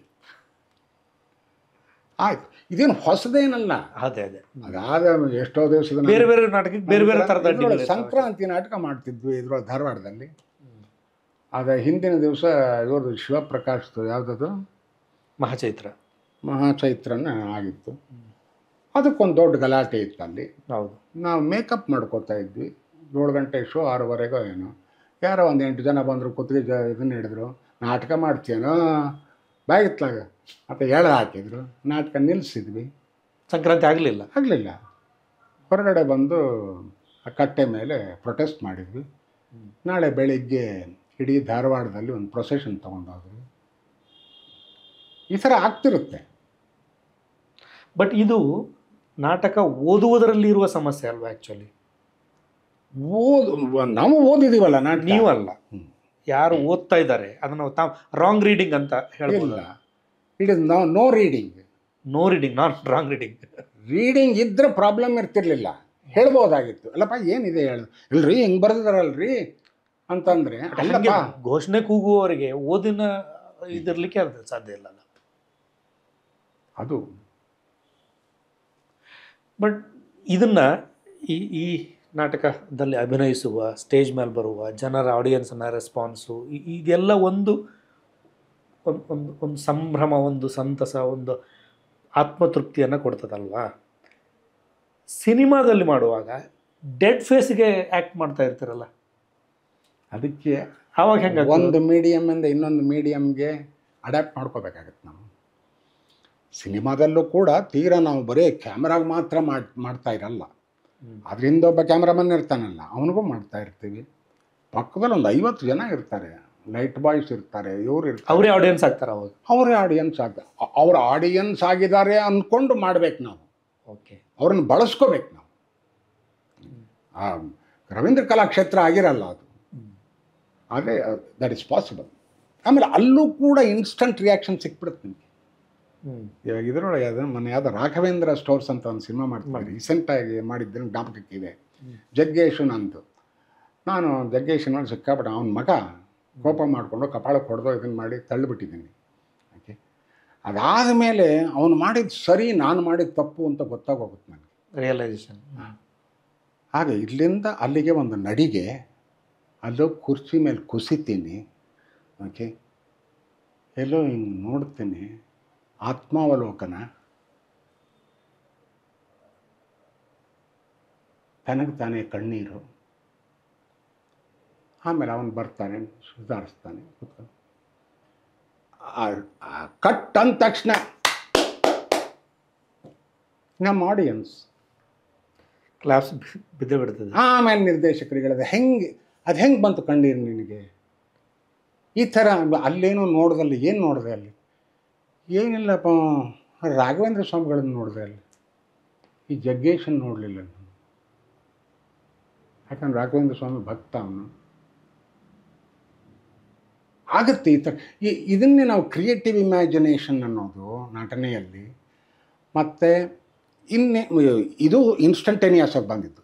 ಕೆಲವು ಸಾರಿ ಎಂದೋ ಆಗಿದ್ದ ಒಂದು ಘಟನೆ ಅದು ಯಾವಾಗಲೂ at the back of your mind ಇರುತ್ತದು. ಒಬ್ಬ ಒಳ್ಳೆ ಆರ್ಟಿಸ್ಟ್ಗೆ ಆ ರಿಕಾಲ್ ಎಬಿಲಿಟಿ ಇರುತ್ತೆ, ಅದು ಬರುತ್ತೆ ಹೊರಗಡೆ ಆ ಸಮಯಕ್ಕೆ ಸರಿಯಾಗಿ. ಅಲ್ಲಿ ಅದು ಕ್ಲಿಕ್ ಆಗ್ತದೆ, ಅದು ಆಗುತ್ತೆ ಆ ಹೊತ್ತಿಗೆ. ಹೋಗಿ ಇದನ್ನೇ ಅವರು ಮೆಥಡ್ ಆ್ಯಕ್ಟಿಂಗ್ನಲ್ಲಿ ಹೇಳ್ಕೊಡೋದು. Relate this scene to your personal experience ಅಂತ. Then it becomes rich. ಅವಾಗ ತನಗಾಗಿ ಆ ನಟನೆಯಲ್ಲಿ ಆ ಸಾತ್ವಿಕ ಗುಣ ಬರುತ್ತೆ. ಕಷ್ಟ ಇಟ್ಕೊಳ್ಳೋದು, ಬಟ್ ಅಭ್ಯಾಸ ಬಲದಿಂದ ಬರುತ್ತದು. ಈಗ ಈ ಭಾಷೆಯನ್ನು ಬಳಸುವ ಸಂದರ್ಭದೊಳಗೆ ಬೇರೆ ಬೇರೆ ನಾಟಕದಲ್ಲಿ, ಸಿನಿಮಾದಲ್ಲಿ, ಸೀರಿಯಲ್ನಲ್ಲಿ ಬೇರೆ ಬೇರೆ ಪಾತ್ರಗಳಿಗೆ ಬೇರೆ ಬೇರೆ ಭಾಷೆಗಳಿರ್ತದೆ. ಆ ಭಾಷೆಯನ್ನು ನೀವು ತೆಲುಗಿನಲ್ಲಿ ಮಾಡಿದಿರಿ, ಮಲಯಾಳಂನಲ್ಲಿ ಮಾಡಿದ್ದೀರಿ, ಹಿಂದಿ ಸಂಸ್ಕೃತದಲ್ಲೂ ಮಾಡಿದ್ದೀರಿ. ಈ ಭಾಷೆ ಅನ್ನೋದು ಒಂದು ನಮ್ಮ ಒಳಗಡೆ ತಲೆಯಲ್ಲಿ ನಡೀತಿರೋ ಯೋಚನೆಗಳನ್ನು ಎಕ್ಸ್ಪ್ರೆಸ್ ಮಾಡಲಿಕ್ಕೆ ಕನ್ನಡದಲ್ಲಿ ಎಷ್ಟು ಫ್ಲೂಯೆಂಟ್ ಆಗಿರ್ತದೆ ಅದು ಇರಲಿಕ್ಕಿಲ್ಲ. ಬಟ್ ಈ ಭಾಷೆ ಈವನ್ ಪ್ರಾದೇಶಿಕವಾದ ಭಾಷೆಗಳಲ್ಲಿ ಕೂಡ, ಡೈಲೆಕ್ಟ್ಗಳಲ್ಲಿ ಕೂಡ ವ್ಯತ್ಯಾಸ. ಭಾಳ ಮುಖ್ಯವಾದ ಪ್ರಶ್ನೆ. ನಾವು ಅದಕ್ಕೆ ಉತ್ತರ ಕಂಡುಕೊಳ್ಳಬೇಕು ನಟರು. ಇವಾಗ ನನಗೆ ಮಂಡ್ಯದ ಭಾಷೆ ಗೊತ್ತಿಲ್ಲ, ಯಾಕೆ ಮಂಡ್ಯದಲ್ಲಿ ಬದುಕದವನಲ್ಲ ನಾನು. ಚಿತ್ರದುರ್ಗದ ಭಾಷೆ ಗೊತ್ತು ನನಗೆ, ಮಂಗಳೂರು ಭಾಷೆ ಗೊತ್ತಿಲ್ಲ. ಆದರೆ ಈ ಪಾತ್ರ ಮಾಡಬೇಕಾದ್ರೆ ನಾನು ಮಂಡ್ಯದ ಭಾಷೆ ಮಾತಾಡಬೇಕು. ಸ್ಕ್ರಿಪ್ಟ್ ಓದ್ತಾನೆ ಒಂದಿಷ್ಟೇನೋ ಇಮ್ಯಾಜಿನ್ ಮಾಡ್ಕೋತೀವಿ. ಆಮೇಲೆ ಅಕ್ಕಪಕ್ಕದವ್ರನ್ನ ಇದು ಹೆಂಗೆ ಹೇಳಬೇಕು ಅಂತ. ಬಟ್ ಯಾವತ್ತೋ ಒಂದು ದಿವಸ ಶಿವರಾಮ ಅನ್ನೋ ನನ್ನ ಮಂಡ್ಯದ ಸ್ನೇಹಿತ, ಅವನ ಜೊತೆ ಮಾತಾಡ್ತಿರ್ಬೇಕಾದ್ರೆ ಆ ಮಗಳಿಗೆ ಹೋಗಿ ಹೋಗು, ನಾ ಏನು ಹೇಳ್ತಿಲ್ಲ, ತೊಗೊಂಡು ಬಾ ಅಂತೀವಿ, ಹೋಗು ಅಂತ. ಅದು ಹಿಡ್ಕೊಂಡೆ ಅದನ್ನು. ಆ ಒಂದು ಸೆಂಟೆನ್ಸ್ ಅದನ್ನು ಮಾತಾಡಿದಾಗ ಅಕ್ಕಪಕ್ಕದ ಸೆಂಟೆನ್ಸ್ಗಳು ಬರುತ್ತೆ. ಓಕೆ, ಸಾಧ್ಯ ಇದು. ಹಾಗೆ ಇಲ್ಲ ಅಂದರೆ ನನ್ನದೇ ಆದ ಒಂದು ಇದು ಅದಕ್ಕೇನಂತಾರೆ ಗ್ರಾಮ್ಯ ಶೈಲಿ ಅಲ್ಲಿ ಹುಟ್ಕೊಳುತ್ತದೆ. ಅದು ಸಂಪೂರ್ಣವಾಗಿ ಮಂಡ್ಯ ಭಾಷೆ ಅಲ್ಲ, ದಟ್ ಈಸ್ ಕ್ರಿಯೇಷನ್. ಅದು ಕ್ರಿಯೇಷನ್. ಆದರೆ ಕೇಳಿಸ್ಕೊಳ್ಳೋ ಬೇರೆ ಬೇರೆ ಸೋರ್ಸಸ್ಸಿಂದ ಪಿಕ್ ಮಾಡಿದ ಕೇಳಿಸ್ಕೊಳ್ಳೋವನಿಗೆ ಅದು ಮಂಡ್ಯ ಭಾಷೆ ಅಂತ ಅನಿಸುತ್ತೆ. ಇದನ್ನೇ ನಾವು ಹೇಳೋದು ಬಿಲೀವಬಲ್ ರಿಯಾಲಿಟಿ ಅಂತ. That is true. It is not real. ನಾಟಕ ಅನ್ನೋದೇ it is not real. Real ಅಲ್ಲದೆ ಇರೋದಕ್ಕಾಗಿ ಬಿಲೀವಬಲ್ ರಿಯಾಲಿಟಿ. ನಾಟಕ ಅಂದ್ರೆ ಏನು ಉಳಿದಿರುತ್ತಲ್ಲ, ಸುಳ್ಳಿನಿಂದ ಸತ್ಯದೆಡೆಗೆ ಅಂತ. ಎಲ್ಲ ಸುಳ್ಳೆ. ಈ ರಂಗಮಂದಿರ ಅಲ್ಲಿ ಕಟ್ಬಿಟ್ಟು ಇದು ಚಿತ್ರದುರ್ಗದ ಕೋಟೆ ಅಂತೀವಿ. ಹೆಂಗೆ ಕೋಟೆ ಆಗುತ್ತೆ? ನಂಬ್ತೀವಲ್ಲ, ನಂಬಿಸ್ತೀನಿ. ಆ ಪ್ರೇಕ್ಷಕನಿಗೆ, ಆ ಪ್ರೇಕ್ಷಕ ಸಮುದಾಯಕ್ಕೆ ಇದು ಚಿತ್ರದುರ್ಗದ ಕೋಟೆ ನೀವು ನೋಡ್ತಾ ಇರೋದು ಅಂತ. ಅದು ಸೆಟ್ ಮೂಲಕವೂ ಇದನ್ನು ಮಾಡ್ಬೋದು, ಏನು ಇಲ್ಲದೇನೂ ಮಾಡ್ಬೋದು. ನನ್ನ ಆಂಗಿಕ ಇದರೊಳಗೆ ಆಗ್ಬೋದು, ಮಾತಿನಲ್ಲಾಗಬಹುದು. ಅದಕ್ಕೆ ಇವೆಲ್ಲವನ್ನೂ ಕೂಡಿ ಮಾಡಬೇಕಾದ ಸೌಲಭ್ಯ ಮತ್ತು ಚಾಲೆಂಜು ಕೂಡ ನಾಟಕದಲ್ಲಿ ಇರುತ್ತೆ. ಬಟ್ ನಿಮ್ಮ ಸಿನಿಮಾ ಅನುಭವಗಳು ನಾಟಕದ ಅನುಭವಕ್ಕಿಂತ ಭಿನ್ನನಾ? ಅದು ನಟನಾಗಿ ಸ್ವಲ್ಪ ಭಿನ್ನತೆ ಇರುತ್ತೆ. ಹೇಳಿದ್ನಲ್ಲ, ಒಂದು ಅಂದರೆ ನಾನೇನು ಕೇಳಲಿಕ್ಕೆ ಹೊರಟಿದ್ದೆ, ಈಗ ನಾಟಕದಲ್ಲಿ ಮಾಡುವಾಗ ಮೆಲೋಡ್ರಾಮೆಟಿಕ್ ಆಗುವ ಅಗತ್ಯ ಇರ್ತದ, ಸಿನಿಮಾದಲ್ಲಿ ಮಾಡುವಾಗ ಇರಲ್ವಾ? ಆ ಥರದ ಪ್ರಶ್ನೆಗಳನ್ನು. ನಾಟಕದಲ್ಲೂ ಕೂಡ ಮೆಲೋಡ್ರಾಮೆಟಿಕ್ ಆಗಲ್ಲ. ಅಂದರೆ ನಾನು ಹೇಳೋದು ಬ್ರಾಡ್ ಜೆಸ್ಚರ್ಸ್ ಮಾಡ್ತೀವಿ. ಮಾತಿನ ಏರಿಳಿತ ಸ್ವಲ್ಪ ಜಾಸ್ತಿ ಆಗುತ್ತೆ. ಹ್ಮ್. ಆ ಸಟ್ಲಿಟಿ ಇರಲ್ಲ ಅಲ್ಲಿ. ಓಕೆ, ಆ ಸಟ್ಲಿಟಿನ ಆಂಗಿಕದಲ್ಲೋ ಮಾತಿನಲ್ಲೋ ಇಲ್ಲಿ ಕ್ಯಾಮರಾ ಮುಂದೆ ತರ್ತೀನಿ. ನನ್ನ ಕಣ್ಣುಗಳಲ್ಲಿ ನಟನೆಯನ್ನು ಹೊರಳಿಸ್ತೀನಿ. ನಾನಿವಾಗ ನಿಮ್ಮ ಮೇಲೆ ಕೋಪ ಮಾಡ್ಕೋಬೇಕು ಅಂತಂದ್ರೆ ನೀವು ಬೇಡ, ಅವನ ಮೇಲೆ ಕೋಪ ಮಾಡ್ಕೋಬೇಕು ಅಂದರೆ ಅಲ್ಲ. ಒಂದು ನಾಟಕದಲ್ಲಿ ನಾನು ನನಗೆ ಸಿಕ್ಕಾಬಡ ಸಿಟ್ಟು ಬರ್ತಿದೆ ನೋಡೋ ಅಂತ ಹೇಳ್ತೀನಿ, ಮಾತನ್ನು ಸೇರಿಸ್ತೀನಿ. ಸಿನಿಮಾದಲ್ಲಿ ಅದು ಬೇಕಿಲ್ಲ, ಅವನೇನೋ ಹೇಳ್ತಾನೆ, ಇಷ್ಟು ಸಾಕು, ಅಲ್ಲಿ ಸರಿ ಹಿಡಿದ್ಬಿಡ್ತು. ಅದು ಕ್ಲೋಸಪ್ನಲ್ಲಿ ಬರೀ ಇಡೀ ತೆರೆ ಮೇಲೆ 2 ಕಣ್ಣಷ್ಟೇ. ಅಂದರೆ ನಿಮಗೆ ನಿರ್ದೇಶಕ ಏನನ್ನು ಕಲ್ಪಿಸಿಕೊಳ್ತಾ ಇದ್ದಾನೆ ಅಂತ ಗೊತ್ತಿರ್ತದೆ, ಕಮ್ಯುನಿಕೇಟ್ ಮಾಡಿರ್ತಾರೆ. ಅದಕ್ಕೆ ಅವನ ನಟ ಮತ್ತು ನಿರ್ದೇಶಕನ ಮಧ್ಯೆ ಅಪಾರವಾದ ಚರ್ಚೆಗಳಾಗಬೇಕು. ಆ ಚರ್ಚೆಯ ಮೂಲಕ ಅವನ ಆಶಯ ಏನು ಈ ಸಿನಿಮಾ ಮಾಡೋದ್ರೊಳಗೆ, ಅವನ ಕಥೆ ಹೇಳೋದಲ್ಲ. ಕಥೆ ಹೇಳೋದಾದರೆ ಚಂದಮಾಮ ಓದ್ರಿ ಅಂತ ಹೇಳಿ ಆ ಕಥೆಯ ಮೂಲಕ ಆ ನಿರ್ದೇಶಕ ಏನು ಹೇಳ ಬಯಸ್ತಿದ್ದಾನೆ ಅದು ನನಗೆ ಅರ್ಥ ಆಗಬೇಕು. ಮೊದಲು ನಟನಾಗಿ ಅದು ಚರ್ಚೆಗಳ ಮೂಲಕ ಗೊತ್ತಾಗುತ್ತೆ. ಅದಕ್ಕೆ ಒಂದು ಸಿನಿಮಾಗೆ ಪ್ರೀ ಪ್ರೊಡಕ್ಷನ್ ಸ್ಟೇಜ್ನಲ್ಲಿ 10 ಅಲ್ಲ 20-30 ಚರ್ಚೆಗಳಾಗುತ್ತೆ. ಆಮೇಲೆ ನನಗೆ ಏನೇನೋ ಅನುಮಾನಗಳಿರುತ್ತೆ. ಆ ಅನುಮಾನಗಳನ್ನು ಬಗೆಹರಿಸ್ಕೊಂಡ್ಬಿಡ್ತೀವಿ. ಇಲ್ಲದೆ ಹೋದರೆ ಅಲ್ಲಿ ಶೂಟಿಂಗ್ ಸ್ಪಾಟ್ನಲ್ಲಿ ಹಸಿ ಬಿಸಿ ಚರ್ಚೆಗಳಾಗಕ್ಕೆ ಶುರು ಆಗೋದು. ಆ ಥರ ನನಗೂ ಶೇಷಾದ್ರಿಗೂ ಮಧ್ಯೆ ಹೊಡೆದಾಟಗಳು ನಡೆದೋಗಿದೆ. ಇದು ಈ ಚರ್ಚೆಗಳು ಪೂರ್ತಿ ಆಗದೇ ಇರೋದ್ರಿಂದ, ಆಮೇಲೆ ಆಗೋ ಸಾಧ್ಯತೆಗಳು ಇಲ್ಲದೇ ಇರೋದ್ರಿಂದ. ಫಾರ್ ಎಕ್ಸಾಂಪಲ್ ಒಂದು ಸಿಂಪಲ್ ಇದು, ಒಂದು ಸಿನಿಮಾನ ಬಿಟ್ಬಿಟ್ಟೆ, ವಿಮುಕ್ತಿ ಅಂತ ಒಂದು ಸಿನಿಮಾ ಮಾಡಿದೆ.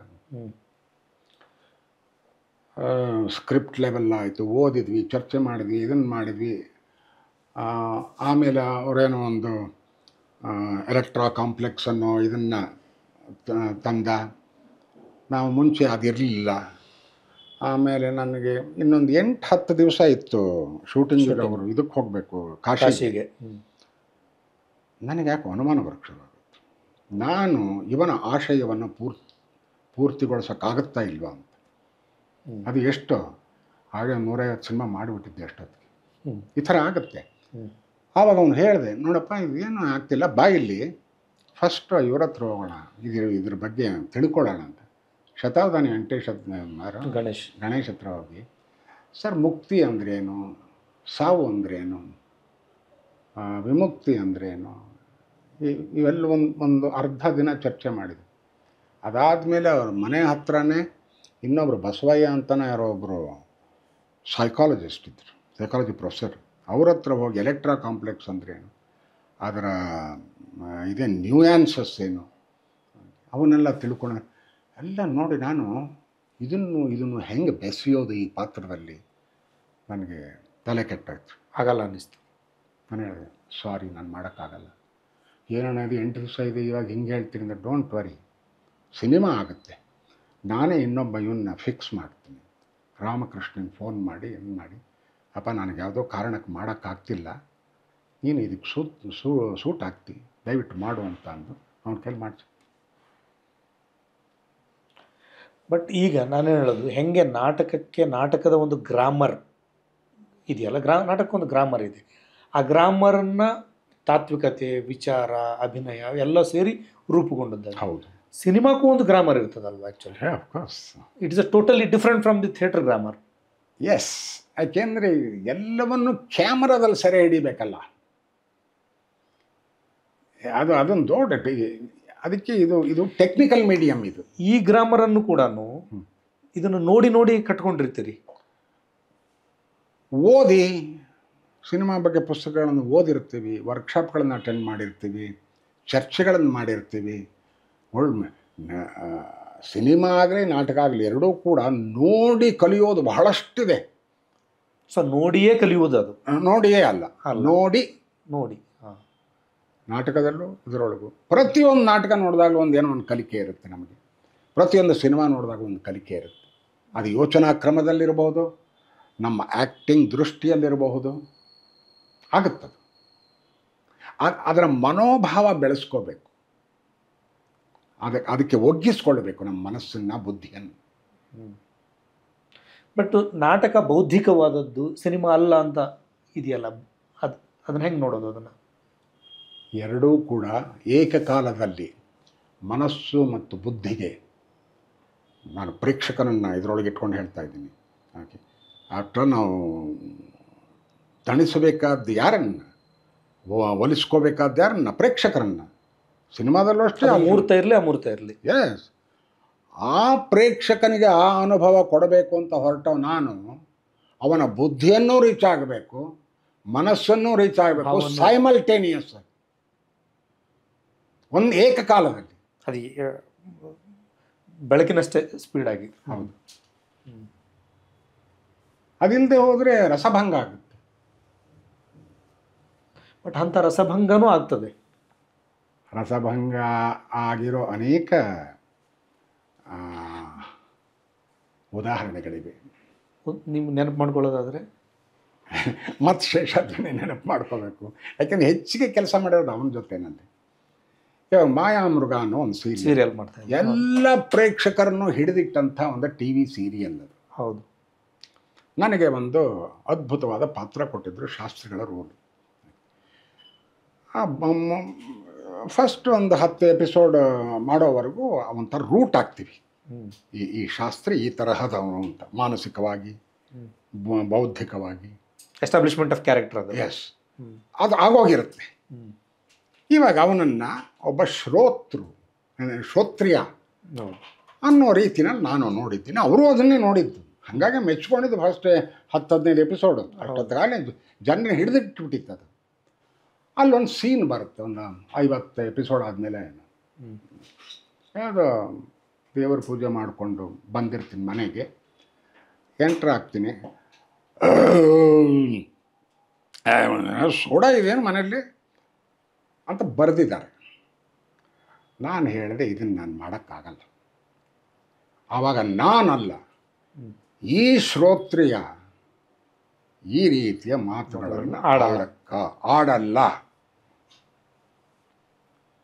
ಅಲ್ಲಿ ಅವ್ನು ಯಾರೋ ಮನೆ ಊಟಕ್ಕೆ ಹೋಗಿದ್ದೀನಿ ಅಂತಂದು ಇಷ್ಟು ತಿಂದು ಬಂದಿರಲ್ಲ ಅವನು. ಅವನಿಗೆ ಸಂಯಮ ಇದೆ, ಅವನಿಗೆ ಎಷ್ಟು ಬೇಕೋ ದಿವಸ ಅಷ್ಟೇ ತಿಂದಿರೋದು ಅವನು.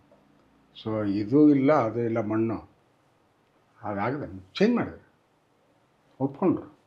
ಆದರೆ ಸೀರಿಯಲ್ನಲ್ಲಿ ಇನ್ನೊಂದು ಥರದ ಇದು ಕಾಣಿಸ್ತದೆ. ಈ ಸಿನಿಮಾದಲ್ಲಾದರೆ ಒಂದು ಕಂಟಿನ್ಯೂ ಆದ ಶೆಡ್ಯೂಲ್ನಲ್ಲಿ ಶೂಟಿಂಗ್ ಮಾಡಿ ಮುಗಿತದೆ, ಒಂದು ಕಥೆ, ಒಂದು ಚೌಕಟ್ಟು ಇರ್ತದೆ, ಒಂದು ಫ್ರೇಮ್ ವರ್ಕ್ ಇರ್ತದೆ. ಇದು ಇವಾಲ್ವ್ ಆಗ್ತಾ ಹೋಗೋದಲ್ವ ಆ್ಯಕ್ಚುಲಿ ಸೀರಿಯಲ್ನಲ್ಲಿ? ಸೀರಿಯಲ್ನಲ್ಲಿ ಅದೊಂದು ಅಡ್ವಾಂಟೇಜ್. ಲಾಂಗ್ ಸೀರಿಯಲ್ಸ್ನಲ್ಲಿ ಇವಾಲ್ವ್ ಆಗ್ತಾ ಹೋಗುತ್ತೆ. ಬಟ್ ಇವಾಲ್ವ್ ಆಗುವಾಗ ನಿಮಗೆ ಹಿಂದೆ ಎಲ್ಲಿಂದ ಬಿಟ್ಟಿದ್ದು ಅಲ್ಲಿಂದ ಎತ್ಕೋಬೇಕಂತ ಅದು ಹೆಂಗೆ? ಅದು ಟ್ರೈನಿಂಗ್ ಅದು ಹೇಳಿ, ಒಂದು ಎಪಿಸೋಡ್ ಮುಗಿದೋಗಿರುತ್ತಲ್ಲ ಇಲ್ಲಿ. ಅದು ಆ ಪ್ರಾಬ್ಲಮ್ ಬರೋ ಸಿನಿಮಾದಲ್ಲಿ, ಸೀರಿಯಲ್ನಲ್ಲಿ ಬರಲ್ಲ. ಸೀರಿಯಲ್ನಲ್ಲಿ ಯೂಶ್ವಲ್ ಆಗಿ ಒಂದು 4 ಎಪಿಸೋಡ್ ಮುಂದೋಗಿರ್ತೀವಿ, 4 ಎಪಿಸೋಡ್ ಹಿಂದಿರ್ತೀವಿ ಅಷ್ಟೇ. ಸಿನಿಮಾ ಇವಾಗ ನಂದೊಂದು ಸಿನಿಮಾ 3 ವರ್ಷದ ಹಿಂದೆ ಮಾಡಿದ ಒಂದು ಸೀನ್ ಉಳಿದೋಗಿದೆ ಮೈಸೂರಿನಲ್ಲಿ, 23ನೇ ತಾರೀಕು. ಪಿಕ್ ಮಾಡೋದು ಹೆಂಗೆ? ಅದೊಂದು ಬೌದ್ಧಿಕವಾದ exercise. It is an exercise. ಮುಂಚೆ ಕಥೆ ಕೇಳಿರ್ತೀವಿ, ಸ್ಕ್ರಿಪ್ಟ್ ನೋಡಿರ್ತೀವಿ, ಏನಾಗಿದೆ ಅನ್ನೋದು ಗೊತ್ತಿದೆ, ಇವಾಗ ಏನಾಗಬೇಕು ಅನ್ನೋ ಗೊತ್ತಿದೆ. ಇವಾಗ 8 ದಿವಸದಿಂದ ತಲೆ ಒಳಗೆ ಅದೇ ಕೊರಿತಾ ಇರೋದು ನನಗೆ. ಅಲ್ಲಿ ಹಂಗೆ ಆ ಥರ ಹೊರಟಿದ್ದೆ. ಈ ಗಡ್ಡ ಇಷ್ಟಿತ್ತು, ಓಕೆ, ಇವಾಗ 3 ದಿವಸದ ಮುಂಚೆ ಇನ್ನೊಂದು ಇದನ್ನು ತಗೋಬೇಕು. ಓಕೆ, ಅಲ್ಲಿ ಸ್ವಲ್ಪ ಮುದುಕನಾಗಿ ಇದ್ದೆ, ಅದರ ಎಕ್ಸ್ಟೆನ್ಷನ್ ಇದು, ಹಾಗಾಗಿ ಅದನ್ನು ಮೇಂಟೈನ್ ಮಾಡಬೇಕು, ಇವೆಲ್ಲವೂ ಗೊತ್ತಿರುತ್ತೆ. ಹಾಗಾಗಿ ರೂಟ್ ಆಗ್ತೀವಿ, ಅದೇನು ಪ್ರಾಬ್ಲಮ್ ಆಗಲ್ಲ. ತೀರಾ ಅನಿವಾರ್ಯ ಸಂದರ್ಭದಲ್ಲಿ ಆ ಹಿಂದಿನ ಸೀನನ್ನು ನೋಡ್ತೀವಿ.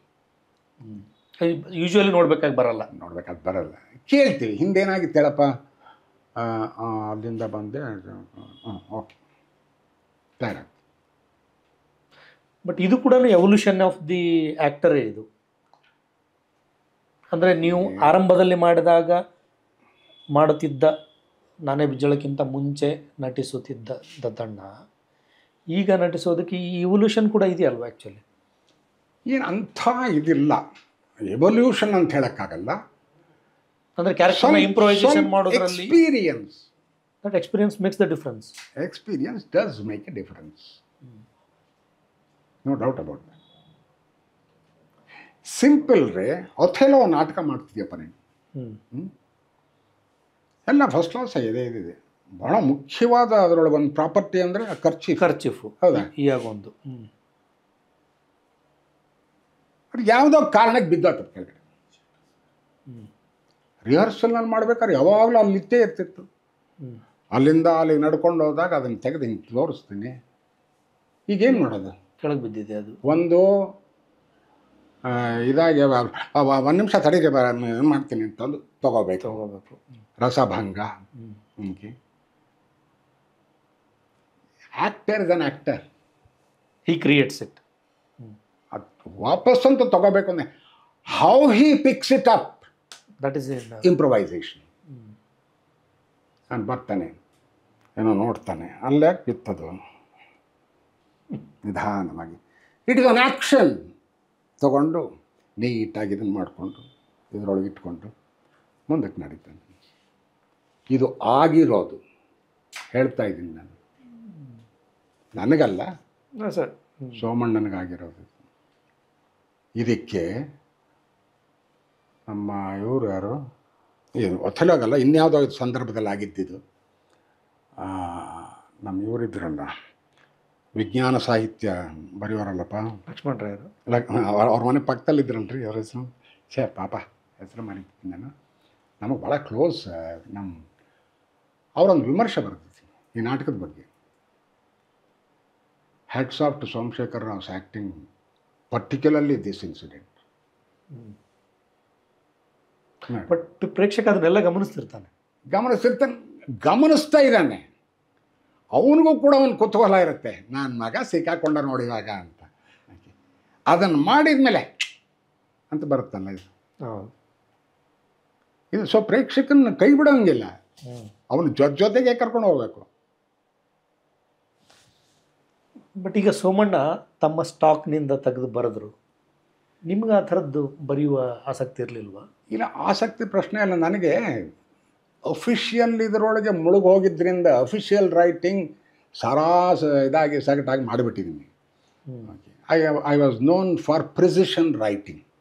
ಓಕೆ, ಇವರು 10 ಪೇಜ್ನಲ್ಲಿ ಬರೆದ್ರೆ ಇವನು 10 ಲೈನ್ನಲ್ಲಿ ಬರೀತಾನೆ ಅಂತ. ಓಕೆ, ಅಬ್ರಿಜ್ ಮಾಡೋದು. ಆಮೇಲೆ ಯಾರದ್ದೇ ಇದು ಈ ಸೈಟೇಷನ್ಗಳನ್ನು ಬರೀಬೇಕಾದ್ರೆ ವಿಶಿಷ್ಟ ಸೇವಾ ಮೆಡಲ್ ಇದು ಅವನ್ನ ನನಗೆ ಕೊಡೋರು, ಬರ್ಕೊಡೋ ಅಂತ. ನನಗೊಂದು ಸೈಟೇಷನ್ ಮಾಡಬೇಕು, ನೀನೇ ಬರ್ಕೋ ಅಂದರು. ನಾನು ಬರೆಯಲ್ಲ ಸರ್, ನನ್ನ ಕೈಲಾಗಲ್ಲ, ಬೇರೆ ಯಾರು ಬರೀಲಿ, ಅವ್ರಿಗೇನಾದ್ರು ಇನ್ಪುಟ್ ಬೇಕಾದ್ರೆ ನಾನು ಕೊಡ್ತೀನಿ, ಇದನ್ನು ನಾನು ಬರೆಯೋಕ್ಕಾಗಲ್ಲ. ಬಟ್ ಮೊನ್ನೆ ಶೇಷಾದ್ರಿ ಒಂದು ಪುಸ್ತಕದಲ್ಲಿ ಒಂದು 100 ಜನ ಬರೆದ್ರು, ನೀವು ಬರೀಲೇಬೇಕು ಹೇಳಿದರೆ ಅದು ಅಪೂರ್ಣ ಅಂತ ಹೇಳಿದ್ರು. ನನಗೆ ಆಗಲ್ಲ ಕಣಪ್ಪ, ನನಗೆ ಬರೆದ್ರೆ ಶೇಷಾದ್ರಿ ನನ್ನ 30 ವರ್ಷದ ಸ್ನೇಹಿತ, ಇದನ್ನು ಬರಿಬೋದು, ಮುಂದಕ್ಕೇನು ಅಂತ ನನಗೆ ಗೊತ್ತಿಲ್ಲ.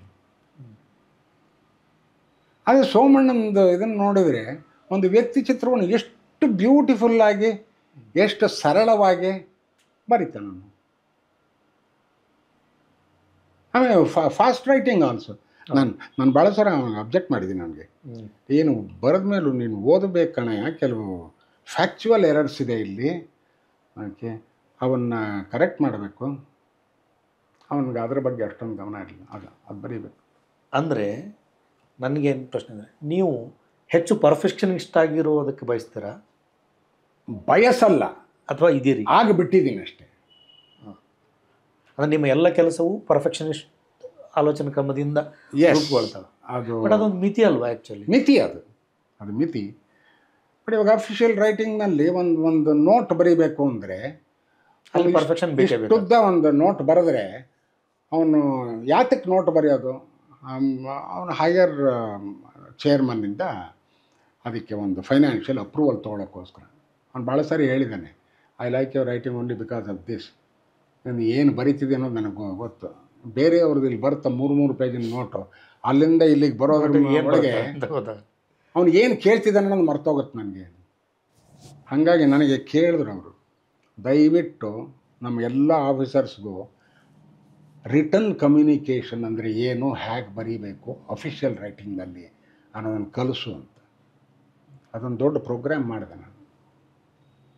ನನಗೆ ಇನ್ನೊಂದು ಕುತೂಹಲದ ಪ್ರಶ್ನೆ ಏನಂತಂದರೆ, ಈಗ ಈ ಥರದ ಒಂದು ಅಕಾಡೆಮಿಕ್ ಆದ ಬರವಣಿಗೆ ಇರ್ಬೋದು, ಅಡ್ಮಿನಿಸ್ಟ್ರೇಷನ್ ಇರ್ಬೋದು, ಟೀಚಿಂಗ್ ಇರ್ಬೋದು, ಇಂಜಿನಿಯರಿಂಗಿನ ಒಂದು ಯಾವುದನ್ನು ನೀವು ಆಗಲೇ ನಿಮ್ಮದೇ ಶಬ್ದದಲ್ಲಿ ಶುಷ್ಕ ಅಂತ ಫ್ರೇಮ್ ಹಾಕಿದ್ರಿ, ಆ ಶುಷ್ಕದ ಜಾಗ ಕೂಡ ನಿಮ್ಮ ಮೆದುಳಿನಲ್ಲೇ ಇದೆ.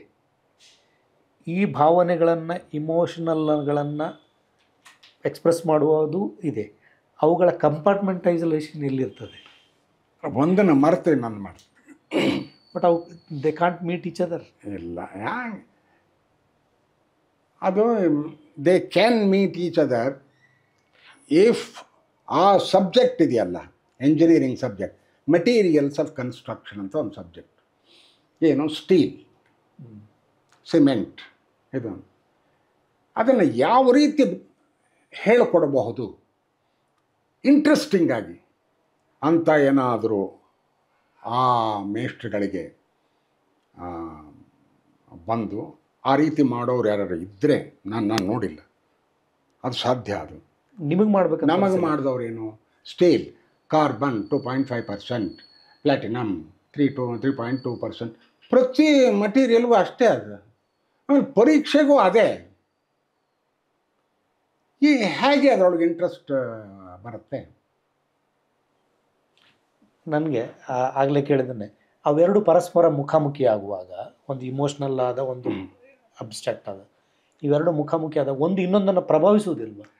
ಇಲ್ಲ, ಅಥವಾ ಎಲ್ರಿಗೂ ಆಗುತ್ತೋ ಏನೋ ಗೊತ್ತಿಲ್ಲ, ನನಗಂತೂ ಆಗಿಲ್ಲ. ನಾನು ಆಗದೇ ಇರೋ ನೋಡು, ಅಥವಾ ಹೇಗೆ ನೋಡ್ಕೊಂಡಿದ್ದೀನಿ ಅಂತಂದರೆ, ಅದು ಹೇಗಿದ್ದರೂ ಶುಷ್ಕ ಅಂತ ಬಿಟ್ಬಿಟ್ಟಿದ್ದೆ ಅಂದರೆ ಅದ್ರ ಬಗ್ಗೆ ಹೆಚ್ಚಿನ ಗಮನ ಇರ್ತಿರಲಿಲ್ಲ. ಸೊ ಅದು ಇನ್ಫ್ಲುಯೆನ್ಸ್ ಮಾಡಿಲ್ವಾ ಅಂತ? ಇಲ್ಲ, ಮಾಡಿಲ್ಲ. ನಿಮ್ಮ ಆ್ಯಕ್ಟಿಂಗ್ನಲ್ಲಾಗಲಿ, ಇಲ್ಲ, ಅಲ್ಲಿನ ಕಲಿಕೆ, ಅಲ್ಲಿನ ವ್ಯಕ್ತಿಗಳು, ಇಲ್ಲ, ಕೆಲವರು ಮಾತ್ರ. ಅದು ನಿಮ್ಮ ನಟನೆಗೆ ಪೂರಕವಾಗಿ ಹೆಲ್ಪ್ ಆಗಿಲ್ಲ? ಇಲ್ಲ, ಎಂಜಿನಿಯರಿಂಗ್ ಫೀಲ್ಡಿಂದ ಆಗಿಲ್ಲ.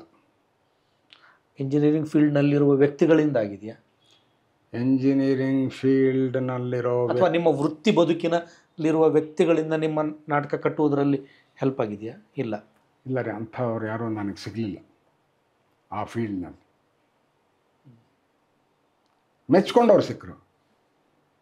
ಈಗ ಸೋಮಣ್ಣಂಗೆ ಈ ಶಿಲ್ಪ, ಚಿತ್ರ, ಸಂಗೀತ ಈ ಥರದ್ದು ಕೂಡ ಆಸಕ್ತಿ ಇತ್ತು. ನಿಮಗೆ?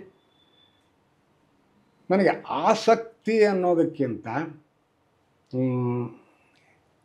ಕೇಳೋಕ್ಕೆ ಇಷ್ಟಪಡ್ತೀನಿ. ಇವತ್ತು ಕೂಡ ಇವತ್ತೇನು ನಮ್ಮ ಸ್ಟೂಡೆಂಟ್ ಡೇಸ್ನಲ್ಲಿ ಕೂಡ ರಾಮನವಮಿನಲ್ಲಿ ಕೋಟೆ ಇದು ಬರ್ತಿತ್ತಲ್ಲ, ಕೋಟೆನಲ್ಲಿ ಮತ್ತು ಅಲ್ಲಿ ಶೇಷಾದ್ರಿಪುರಂ ಎರಡೂ ಕಡೆ ದಿವಸ ಬಂದು ಅಲ್ಲಿ ಫುಟ್ಪಾತ್ನಲ್ಲಿ ನಿಂತ್ಕೊಂಡು ಬಾಲಮುರಳಿ ಕೃಷ್ಣ, ಟಿ ಆರ್ ಮಹಾಲಿಂಗಮ್ಮ ಇವ್ರದೆಲ್ಲ ಕಾನ್ಸೆಪ್ಟ್ಗಳನ್ನು ಕೇಳ್ತಾ ಇದ್ವಿ. ಈಗಲೂ ಕೂಡ ಕೇಳೋ ಮನಸ್ಸಿದೆ. ನನ್ನ ಇದನ್ನು ತೆಗೆದು ನೋಡಿದ್ರೆ ಮೊಬೈಲ್ನಲ್ಲಿ ಕೆಲವು ಔಟ್ಸ್ಟ್ಯಾಂಡಿಂಗ್ ಇದು ಎಲ್ಲ ರೆಕಾರ್ಡ್ ಮಾಡಿ ಇಟ್ಕೊಂಡಿರ್ತೀನಿ. ಆಗಿಂದಾಗಿ ಅದನ್ನು ಕೇಳಿಸ್ಕೊತೀನಿ. ಇನ್ನು ಸಿನಿಮಾ ಇದಕ್ಕೆ ಬಂದರೆ ಸೈಗಲ್, ಪಂಕಜ್ ಮಲ್ಲಿಕ್, ಆತ್ಮಾರಾಮ್ ಇವ್ರದೆಲ್ಲ ಹಾಡುಗಳನ್ನು ಶೇಖರಿಸಿಟ್ಟಿದ್ದೀನಿ. ಆಗಿನ ನನಗೆ ಅಳಬೇಕು ಅಂದಾಗ ಸೈಗಲ್ನ ಇದನ್ನ है कातिब तकदीर मुझे इतना बता दे क्या मैंने किया. ಇಲ್ಲಿ ನಾನು ಯಾವುದೋ ಒಂದು ಬೇರೆ ಲೋಕಕ್ಕೆ ಹೋಗುತ್ತೆ. ಹೌದು, ಈ ಥರದ್ದಿದೆ ಇದು ಸಂಗೀತದಲ್ಲಿ. ಸಾಹಿತ್ಯದಲ್ಲಿ ನಾನು ಸಾವಿರಾರು ಪುಸ್ತಕಗಳು ಬರುತ್ತೆ, ಯಾವುದು ಓದಬೇಕು ಯಾವ್ದು ಬಿಡಬೇಕು ಅಂತ ಗೊತ್ತಾಗಲ್ಲ. ಅದರಿಂದ ವಿಮರ್ಶೆಗಳ ಬಗ್ಗೆ ಹೆಚ್ಚಿನ ಮಹತ್ವ ಕೊಡ್ತೀನಿ. ಆದ್ದರಿಂದ ಸಾಹಿತ್ಯ ವಿಮರ್ಶೆನ ಓದಿ ಅದರೊಳಗೆ ಯಾವುದೋ ಒಂದು 10 ವಿಮರ್ಶೆಗಳು ಇದು ಅದ್ಭುತವಾದ ಪುಸ್ತಕ ಎಲ್ಲರೂ ಓದಬೇಕು ಅಂತ ಅಂದಾಗ ಅದನ್ನು ಓದ್ತೀನಿ ನಾನು. ಸೆಲೆಕ್ಟಿವ್ ರೀಡಿಂಗ್ ಅಂದರೆ ನಿಮ್ಮ ಓದು, ಸಂಗೀತ, ನಾಟಕಗಳನ್ನು ನೋಡೋದು, ಸಿನಿಮಾ ನೋಡೋದು, ಇದು ನಿಮ್ಮ ಭಾವಕೋಶವನ್ನು ಶ್ರೀಮಂತಗೊಳಿಸ್ತಾ ಇರ್ತವೆ. ಅವಕಾಶವನ್ನು ಶ್ರೀಮಂತಗೊಳಿಸ್ತಾ ಇರ್ತವೆ ಅವು. ಹೌದು, ಶ್ರೀಮಂತಗೊಳಿಸ್ತಾನೆ. ಅಯ್ಯ, ನಾನು ಹೇಗೆ ಪ್ರೇಕ್ಷಕರನ್ನ ತಣಿಸ್ತಾ ಇದ್ದೀನಿ, ಆ ಹಾಡು ನನ್ನನ್ನು ತಣಿಸ್ತಾ ಇದೆ. ಅವಾಗ ನೀವು ರಿಸೀವರ್ ಎಂಡ್ನಲ್ಲಿ ಇರ್ತೀರಿ. ರಿಸೀವಿಂಗ್. ಇದು ನನ್ನ ಕಣ್ಣಲ್ಲೇ ಯಾಕೆ ನೀರು ಬರಬೇಕು ಆ ಹಾಡು ಕೇಳಬೇಕಾದ್ರೆ?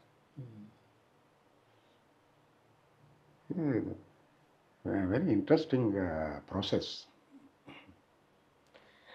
ನನಗೆ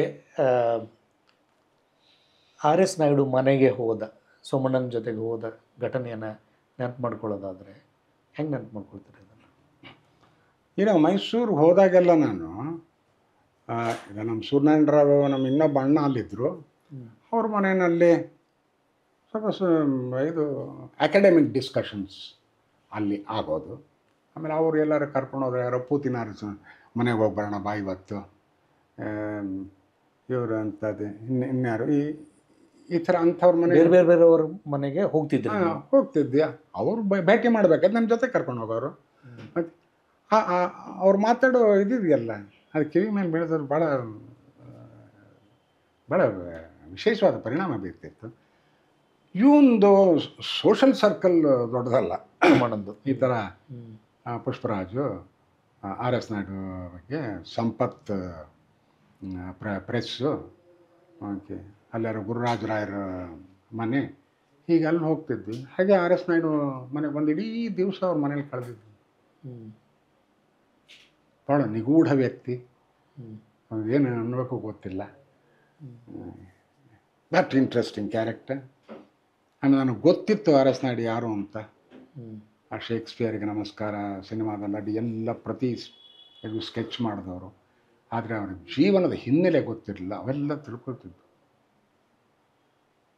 ಸ್ವಾತಂತ್ರ್ಯ ಹೋರಾಟಗಾರ, ಕಮ್ಯುನಿಸ್ಟು.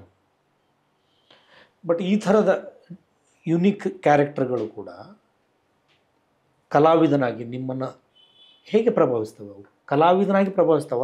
ಇಲ್ಲ, ನೀವು ಏನೇ ಮಾಡಿರಿ, ಓದಿರಿ, ನೋಡಿರಿ, ಚರ್ಚೆಗಳನ್ನು ಮಾಡಿ, ಓಕೆ, ಇವೆಲ್ಲದರಿಂದಲೂ ಯಾವುದೋ ಒಂದು ಅನುಭವ ಸಿಗ್ತಾ ಇರುತ್ತೆ. ಆ ಅನುಭವದ ಮುಖ್ಯಾಂಶಗಳು ಅಂತೇನಿದೆಯಲ್ಲ, ಅವು ನನ್ನ ತಲೆಯ ಹಿಂಭಾಗದಲ್ಲಿ ಯಾವಾಗಲೂ ಇದ್ದೇ ಇರುತ್ತೆ. ಸಾವಿರಾರು ಆ ಥರದ ಇನ್ಸಿಡೆಂಟ್ ಇರುತ್ತೆ. ಹೆಂಗೆ ರಿಕಾಲೆಬಿಲಿಟಿ ಆಟ್ ದ ರೈಟ್ ಟೈಮ್ ಅನ್ನೋದು ಒಬ್ಬ ನಟನಿಗೆ ಸ್ವಾಭಾವಿಕವಾಗಿ ಇರುತ್ತೆ. ಈಗ ವರ್ತಮಾನ ಕಾಲ ಅಂತ ಇರುತ್ತಲ್ಲ, ಒಂದು news paper, politics, sports, cricket, ಇವುಗಳು ಕೂಡ ಬಹಳ ಮುಖ್ಯ, ಬಹಳ ಮುಖ್ಯ. ಇಲ್ಲಿಗೆ ಬರೋಕ್ಕಿಂತ ಮುಂಚೆ 2 ಪೇಪರ್ ಓದ್ಕೊಂಬಂದಿದ್ದೀನಿ. ವಿಜಯವಾಣಿ ಓದಿದ್ದೀನಿ, ಇದು ಅಂಥದ್ದು ಎಕನಾಮಿಕ್ ಟೈಮ್ಸು ಪೂರ್ತಿ ಓದ್ಕೊಂಡು, ಈ ಟ್ರಂಪ್ ಏನು ಹೇಳ್ದ ನಿನ್ನೆ, ಸ್ಟಾಕ್ ಮಾರ್ಕೆಟ್ ಏನಾಯಿತು, ಓಕೆ, ಜಾತಿ ಗಣತಿ ಏನಾಯಿತು. ನಿನ್ನೆ ರಾತ್ರಿ ಕೂಡ ಯೋಚನೆ ಮಾಡ್ತೀವಿ, ಅದು ಯಾಕೆ ಜಾತಿ ಗಣತಿ ಅಲ್ಲ ಅಂತಾರೆ. ಜಾತಿ ಗಣತಿ ಅಂತಾರೆ, ಸಮೀಕ್ಷೆ ಅಂತಾರೆ, ಯಾಕೆ ಬಾಯಿ ಬಿಟ್ಟಾರೋ ಹೇಳ್ತಿಲ್ಲ? ಕ್ವೆಶ್ಚನ್ ಮಾರ್ಕ್ ಬಂತು ನನ್ನ ಮುಂದೆ. ಆ ಕ್ವೆಶ್ಚನ್ ಮಾರ್ಕ್ ಇದೆ. ಇವಾಗ ಸಂಜೆ ಹೋಗಿ ಇದನ್ನು ಮಾಡ್ಕೋಬೇಕದು, ನಿವಾರಣೆ ಮಾಡ್ಕೋಬೇಕು. ಬಟ್ ನೀವು ಓದು ಮತ್ತು ಬಿಟ್ಟು ಈ ಥರದ ಸಮಕಾಲೀನ ಹುಡುಕಾಟಗಳಿಗೆ ಯಾರ ಹತ್ರ ಹೋಗ್ತೀರಿ? ಯಾರ ಹತ್ರ ಅಂದರೆ in the sense need not to be the personality. ಏನು ಕಡೆಗೆ ಹೋಗ್ತೀರಿ ಅಂತ? ನನಗೆ ಜನಗಳನ್ನು ಭೇಟಿ ಮಾಡಿ ಅವರವರ ಕ್ಷೇತ್ರದಲ್ಲಿರೋ ವಿಷಯಗಳನ್ನು ತಿಳ್ಕೊಳ್ಬೇಕು ಅನ್ನೋದು ಕುತೂಹಲ ಭಾಳ ಜಾಸ್ತಿ. ಹಾಗಾಗಿ ಯಾರನ್ನೇ ಭೇಟಿ ಮಾಡಿದರೂ ಕೂಡ, ನೀವು ಹೇಗೆ ನನ್ನನ್ನು ಪ್ರಶ್ನೆ ಮಾಡ್ತಿದ್ದೀರಿ, ಇದೇ ರೀತಿ ಪ್ರಶ್ನೆ ಮಾಡಿ ನನಗೆ ಬೇಕಾದ್ದನ್ನು ಪಡ್ಕೋತೀನಿ ಅವರಿಂದ. ಒಂದು, ಇದು ನ್ಯೂಸ್ ಪೇಪರ್ಸ್ ಆ್ಯಂಡ್ ಮ್ಯಾಗಝೀನ್ಸ್ನ ಭಾಳ ಸಂಪೂರ್ಣವಾಗಿ ಓದ್ತೀನಿ ಪ್ರತಿ ದಿವಸ. ಆಮೇಲೆ ಸುಮ್ಮನೆ ಓದಿ ಎಸೆಯೋದಲ್ಲ, ಅದರೊಳಗೆ ಮುಖ್ಯವಾದ ಇದನ್ನು ಕಟ್ ಮಾಡಿ ಇಟ್ಕೊಂಡಿರ್ತೀನಿ, ಉಪಯೋಗಿಸ್ಕೊಳ್ತೀನಿ ಅವನ್ನ ಆಗಿಂದಾಗಿ. ಸೊ ಇಷ್ಟೊತ್ತು ನೀವು ನಿಮ್ಮ ಕಲಾಯಾನದ ಬಗ್ಗೆ, ನಿಮ್ಮ ಜರ್ನಿ ಬಗ್ಗೆ ಕೆಲವು ಸಂಗತಿಗಳನ್ನು ನಮ್ಮ ಜೊತೆ ಹಂಚ್ಕೊಂಡ್ರಿ. ಟೈಮ್ ಕೊಟ್ಟಿದ್ದಕ್ಕೆ ನಿಮಗೆ ನಾನು ಧನ್ಯವಾದಗಳನ್ನು ಹೇಳಬೇಕು. ಇದೊಂದು ಪ್ರೇಕ್ಷಕರ ಜೊತೆ ನಾನು ಒಂದು ಸಂವಾದ ಇದ್ದಂಗಾಯಿತು. ಇದರಿಂದ ಅವ್ರು ಏನು ಪಡ್ಕೊಂಡಿದ್ದಾರೋ ನನಗೆ ಗೊತ್ತಿಲ್ಲ. ಆಮೇಲೆ ನಾನು ಹೇಳಿರೋದು ಎಲ್ಲವೂ ನನ್ನ ಪರ್ಸನಲ್ ವಿಷಯಗಳಿಗೆ ಸಂಬಂಧಪಟ್ಟಿದ್ದು, ಪರ್ಸನಲ್ ಅನುಭವಗಳಿಗೆ ಸಂಬಂಧಪಟ್ಟಿದ್ದು ಎಲ್ಲವೂ ಸತ್ಯ ಅನ್ನೋ ಪ್ರಾಬ್ಲಮ್. ಅದನ್ನು ಮೀರಿದ ಬೇರೆ ಏನಾದರೂ ವಿಷಯಗಳ ಬಗ್ಗೆ ನಾನು ಹೇಳಿದರೆ ಅದರ ಸತ್ಯಾಸತ್ಯತೆಯನ್ನು ಅವರು ವಿಶ್ಲೇಷಿಸಿ ಬಹಳ ವಿವೇಕ ಮತ್ತು ವಿಸ್ಡಮ್ನ ಉಪಯೋಗಿಸಿ ಅವರು ಅಷ್ಟು ಮಾತ್ರ ಅವ್ರು ತಗೋಬೇಕು ಅಂತ ಕೇಳ್ಕೊತೀನಿ.